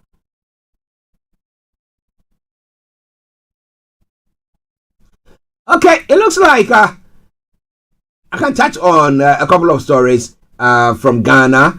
Anthony Adedeji, massive good morning to you. And Happy New Year to you as well in advance. And I pray that the Lord keeps you and may Nigeria not happen to you, as we say on this platform. Okay, now, Asante West Guinness World Record Sing-a-thon enters day 6. The fervor continues to build as Efua Asantewa Eduonum. Okay, Eduonum. Okay. Audaciously attempt to break the Guinness World Record for the longest singing marathon by an individual enters its 6th day since starting on December 24. Asantewa has been belting out tunes at the Akwaba village in Accra. Noteworthy figures, including Vice President Dr. Mahmoud Bawumia, have lent their support to Asantewa's extraordinary musical feature. Dr. Bawumia graced the occasion on Christmas Day, following up on his earlier social media post expressing encouragement for Asantewa's pursuit. A constellation of showbiz luminaries, including Nana Mama Brown, Kwabena, Efia, Sister Efia, Afronita, Delay, Sina Soul, Clemento Suarez, Kwapim Polo, Lawyer Inti, PSA Esther, and Obi Amponsa have gathered all gathered at the venue, underlining their collective endorsement for the event. Now, social media is buzzing with enthusiastic attendees sharing videos of themselves enjoying Asantew's continuous performance.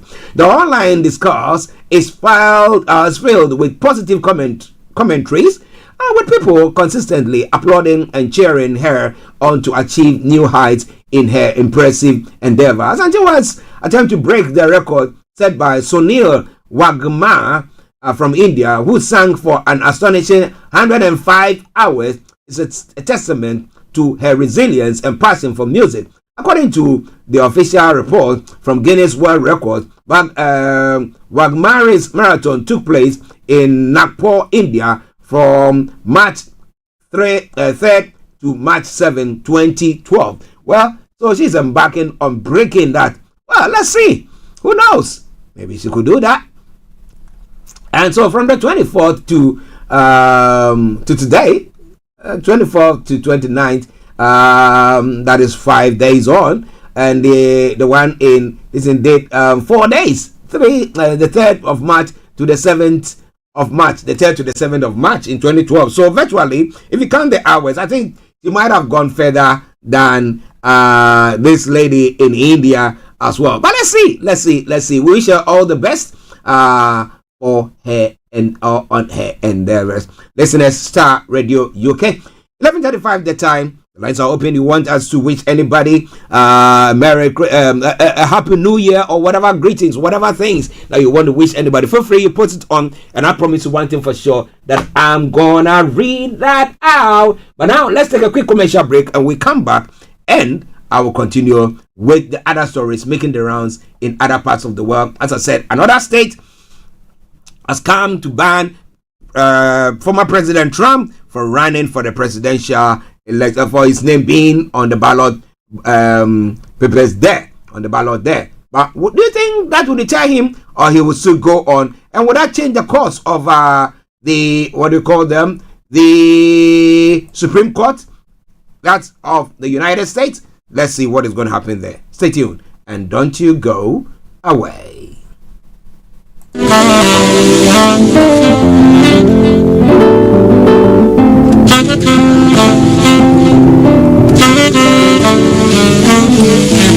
Hey, Charlie, you're on your way to Ghana. Boy, oh boy, you stressed out, tired? Go, you're going to be resting. Okay, then let me recommend to you JN Mobile Spa in Accra, Ghana. Oh boy, JN Mobile Spa will provide organic care in massage. Are you stressed? Do you need rejuvenated, etc.? For your facials, maybe exfoliating, firming, and lifting? Then contact JN Spa on 00233 244 941 002 or 00233 2006 06 386, and they will be right there on time. JN Mobile Spa, your health and beauty needs at your doorstep.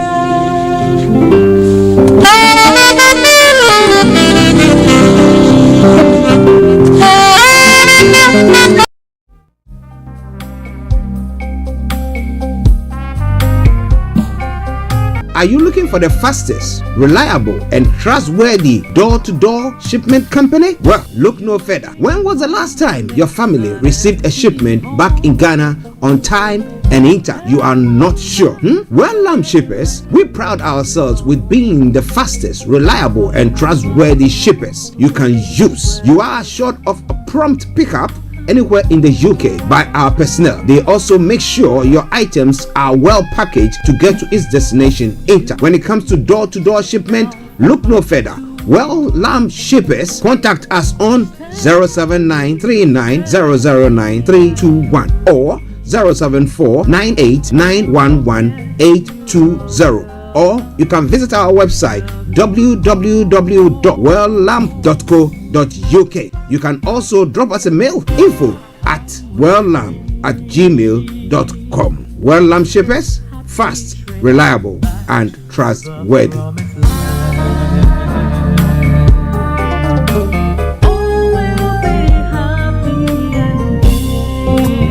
Hi everyone, it's your girl BB Clemens, the author of How to Go from Employee to Entrepreneur and the host of your weekly business show, BB Means Business, the show where we discuss everything you ever wanted to know about business but you were afraid to ask. How do I start my business? How do I raise the finance? How do I grow my business? Where am I going to find my customers? Join me every Tuesday at 1:30 p.m. on Starr Radio UK to get all the information and tips that you need to become a successful entrepreneur and become financially free. Remember, don't let life dictate to you. Rather, put your signature on life. Everywhere you go, Afrobeat reggae dancer taking over. Everywhere you go, Afrobeat reggae dancer taking over. Yo, what's up, people? This is a boy Raskin Bobo One. Tune in every day, every night at the Starr Radio UK with the big man them Archie. When I say Orta, you say fire. Welcome back to the final segment of the morning show for the year 2023. Yes. It's been a pleasure. It's been a pleasure having you following us all the way in whatever endeavors, and then I really appreciate that. I really appreciate that, especially those of you on the African continent. Oh boy, we talk about the how much you have to pay for your data, yet you listen to us religiously. My goodness, if it is not love, then what is it? Thank you very much. I appreciate you. Okay, then now let's move on to the final stories that is making the rounds in other parts of the world this morning. Starting off from where? Well, let's start off from the US. Maine's top election official has ruled that Donald Trump cannot run for president next year in the state, citing the constitutional insurrection clause. The Secretary of State, Shanna Bellows, said Mr. Trump was not eligible because of his actions leading up to the U.S. Capitol riot in 2021. Now, Maine now joins Colorado as the two states to ban Mr. Trump from the ballot. The decisions increase pressure on the U.S. Supreme Court to weigh in. Now, Colorado votes reliably Democratic. However, Maine is more politically competitive and will be more significant for Mr. Trump, the Republican frontrunner, to lose. The Trump campaign has already said it will lodge an appeal in the state court against the Maine's ruling, which won't take effect while the legal process plays out.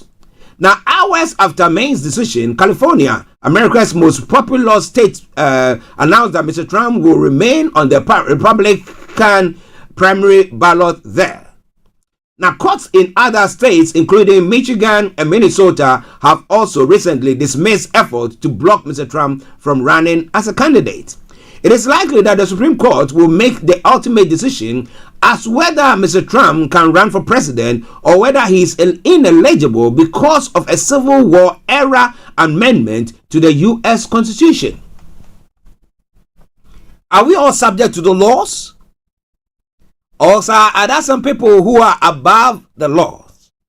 You know, back in the day when we were growing up, there is a statement that I think some of our tutors or some people or the elder people will say, for every law, there is an exception. So is Trump the exception there? So someone said, well, it's insurrection. Yes, he incited the people to go there. He said, go there, let's stop them. And we could see everything that went on. But should that stop him from taking the help? Well, some of the view that because of his religious stand, he's somebody who is advocating for blah, blah, blah, blah, and therefore that's okay. But what do you think? If we talk about democracy, right? Do you think it's a fair game that we are playing here?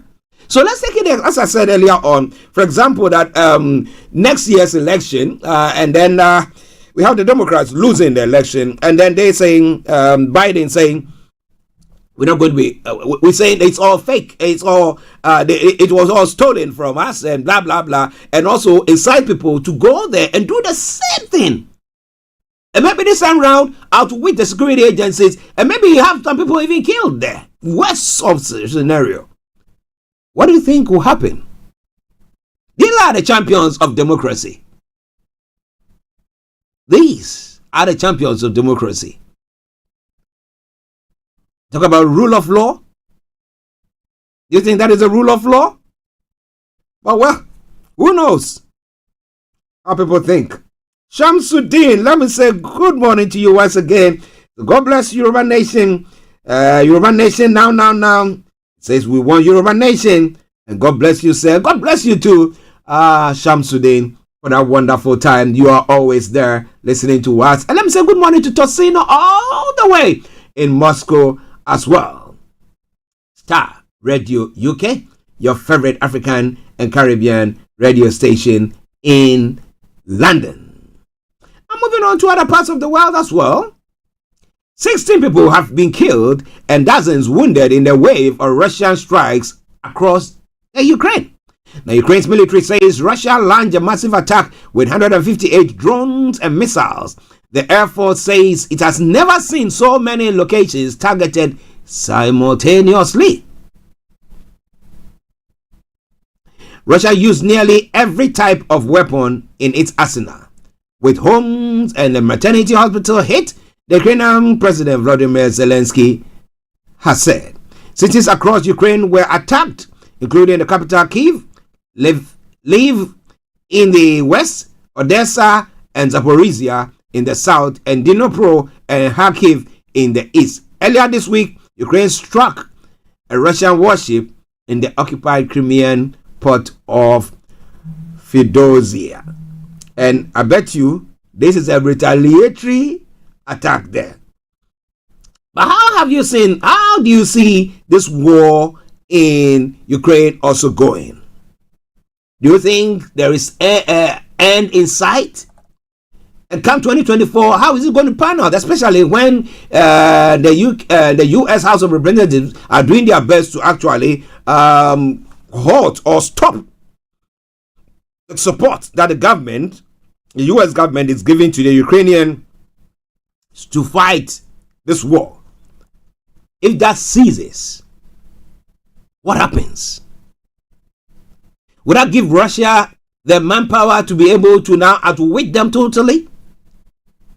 Then it takes us straight to what is happening in Gaza.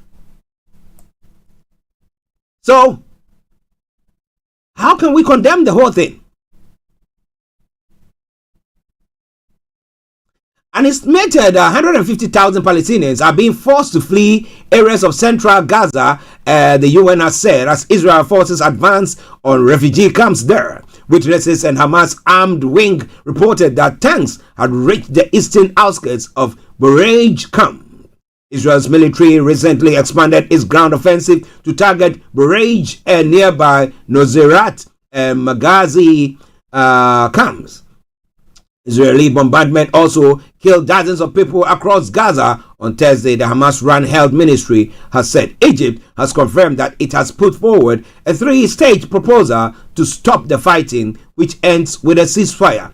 A Hamas delegation is said to have arrived in Cairo to give its response to the plan. The war was triggered by an unprecedented cross-border attack by Hamas gunmen on the southern Israel on the 7th of October, in which 1,200 people were killed, most of them civilians, and about 240 others taken hostage. More than 21,300 people have been killed in Gaza, mostly children and women, during the 11 weeks of fighting, according to the health ministry in Gaza. Listeners, this is Star Radio UK. We'll be bringing the program to a close in the next few minutes there, so just stay tuned. Don't you go away. Well, China has denied media reports that its investigation into alleged lip sinking by a popular Taiwanese rock band is politically motivated. Now, the report alleged that Beijing asked Mayday to make a pro-China comment, and that when the band refused, the inquiry was started to put pressure on them. Beijing's Taiwan Affairs Office has dismissed the report as fake news and a complete fabrication. Taiwan says it is looking into the claims. Now, Mayday, known for their positive rock music, are among the most successful Taiwanese acts in mainland China. Now, China's National Radio and Television Administration asked Mayday to publicly declare its support for Beijing's position that self-ruled Taiwan is part of China. Now, Reuters news agency reported on Thursday, citing an internal Taiwan security note. Now, China sees Taiwan as a breakaway province that will eventually be under Beijing's control, while Taiwan sees itself as distinct from the Chinese mainland, with its own constitution and democratically elected leaders. Now, reports allege that Beijing wanted to use May Day to sway voters, particularly the youth, ahead of Taiwan's presidential and legislative election on the 13th of January. The request for May Day is to issue statement in Beijing's favor went on for a few months and reportedly coincided with the start of the banned tour of China in May. A CNN reported, citing a recent briefing on Taiwan's security affairs. Now, officials at the security briefing said that when May Day did not agree to request, China's authorities coordinated with state media to stir up discussions of May Day's alleged lip syncing and threaten the band with a penalty. The commercial regulations in China prohibit lip syncing before paying audience because it is deceptive. The offense is punishable by a fine of 100,000 yuan. That is $14,110 or 11,240 pounds. Artists can be banned from performing, and their show organizers could have their licenses revoked. However, the ban is rarely enforced, and lip syncing is not uncommon for performers in China. This led some Chinese social media users to question why May Day appeared to have been singled out when many performers, even those who appear on state television, are believed to lip sync.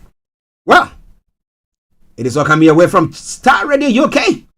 It is your favorite African and Caribbean radio station in London. Well, a sad story that happened. A man who died after a car hit a group of people in Sheffield was a good Samaritan who came to another victim's aid, said the police. The father of two, Christian Marriott, has stopped to help an unconscious woman after a row between two groups in Bengrieve on Wednesday afternoon. As emergency crews responded to reports of initial injuries, a car hit people. Mr. Marriott, 46, had been out walking with his 6- and 8-year-old sons at the time, South Yorkshire Police has said. Numerous people were also injured in the incident in College Close, with one of them in a serious condition and being treated in hospital, officers has added. A 23-year-old man was later arrested on suspicion of murder. Another man at age 55 was arrested on suspicion of attempted murder, and both men remain in custody. The senior investigating officers, Detective Chief Inspector Andrew Knowles, said Mr. Marriott had been out for a post-Christmas walk with his wife and two children, two young sons, when the crash happened at about 14 hours GMT. This an utterly heartbreaking case in which a good Samaritan who had stepped in to help a stranger in their time of need has lost his life, he said. We say, may his soul rest in perfect peace. Somebody say, this is why when people see things like that happen, they rather stay out of it.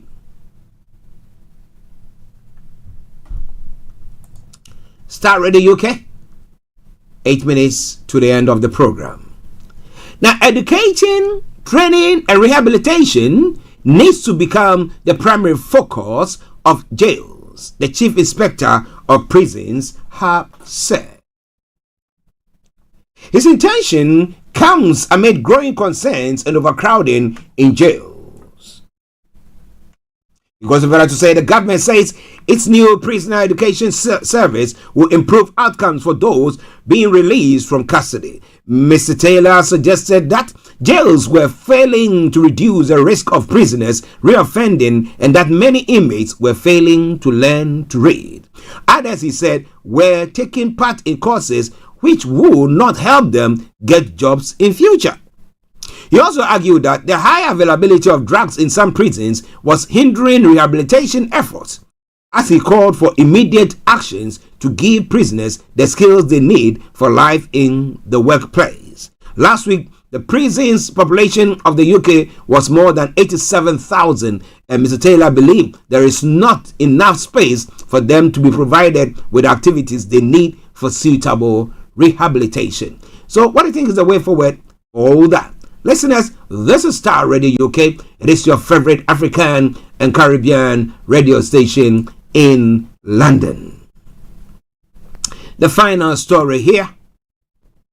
About 750 homes had another night without power after Storm Gerrit brought snow and floods to Scotland. The power company SSEN said it had managed to restore supplies to more than 45,000 properties, with residents in the northeast and Shetland worst affected. Of those, about 750 were brought back on supply between midnight and 01 hours, leaving the same amount still without power. Sen said it was confident they will be reconnected later on today. It comes after houses in Cooper 5 were flooded, while drivers on the A9 in the Highlands were stranded by snow. Elsewhere in the UK, homes were damaged after a localized tornado tore through Thameside in Greater Manchester. The National Grid said 36,000 properties were temporarily left without electricity and sewage after part of their network suffered a lightning strike.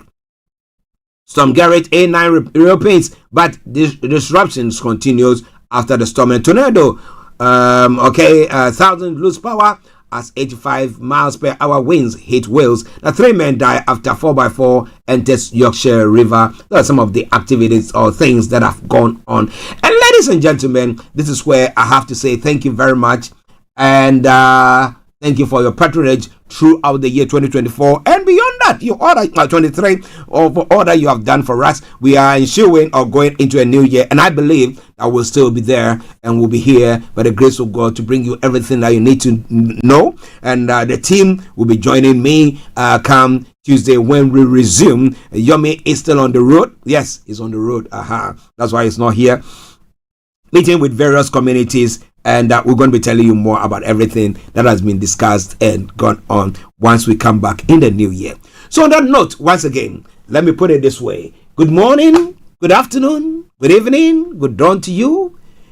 I wish you all a prosperous new year, that your life has spared, and whatever you decide to embark on, may you be successful in it. And may God continue to bless the works of your hands. God will bless you. Thank you very much for your support. As I've said, to all presenters of Starr Radio UK, I salute each and every one of you. And I say, till I see you on Tuesday, God willing, it's bye-bye from me. Archie, enjoy this song from Kofi Boham. It's an eggs in one basket. We have assurance that God has our backs. So why not? Enjoy it and see you all. When the song ends, you don't hear from me, then I've wished you well. Bye-bye.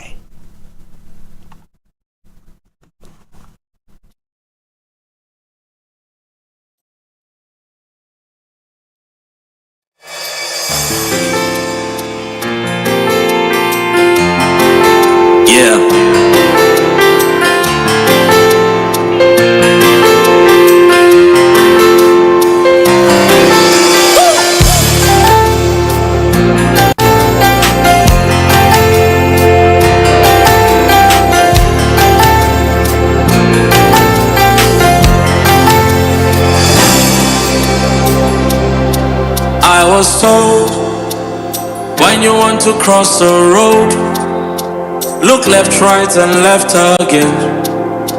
Look left, right, and left again.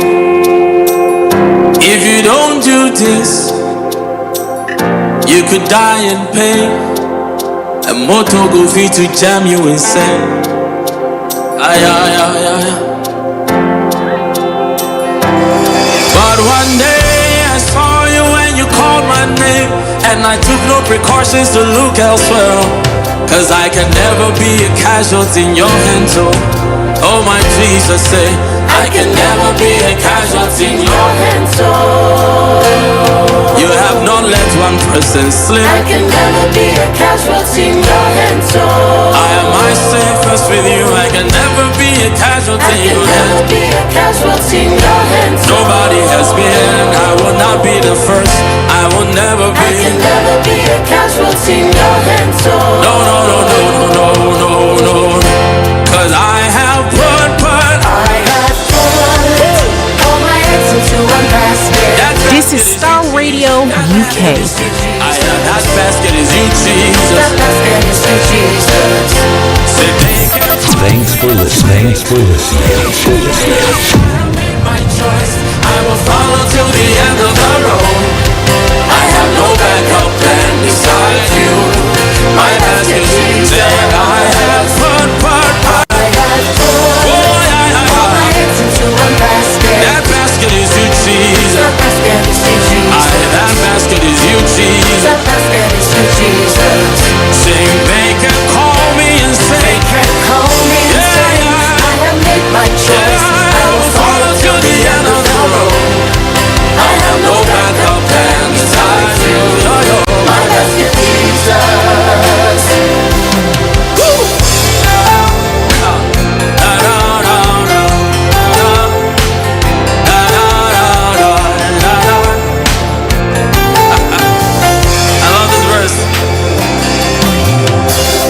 Said it's risky to follow Jesus. I tell them leave me, it's not your business. You choose to drink beer, I choose communion. You spend your money on fun, I push the kingdom. You like to follow the girls, I love to win souls. You make your sacrifice, I choose to pay tithe. So don't advise me, think on your own life. I have made my choice for life, and I have into one basket. That basket is you, Jesus. That basket is you, Jesus. That basket is you, Jesus. That basket is you, Jesus. Sing, they can call me.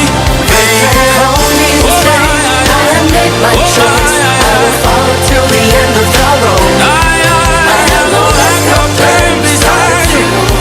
My basket, Jesus. I have put all my eggs into one basket. That basket is you, Jesus. That basket is you, Jesus. That basket is you, Jesus. That basket is you, Jesus. They can call me crazy, crazy, crazy. They can call me and say, I have made my choice. I will follow till the end of the road. I have no backup plan besides you. My basket, Jesus. I have no backup plan. I have no backup plan besides you. My basket, Jesus. I have no backup plan. I have no backup plan besides you. My basket, Jesus. You are everything I have and everything I desire. My basket, Jesus.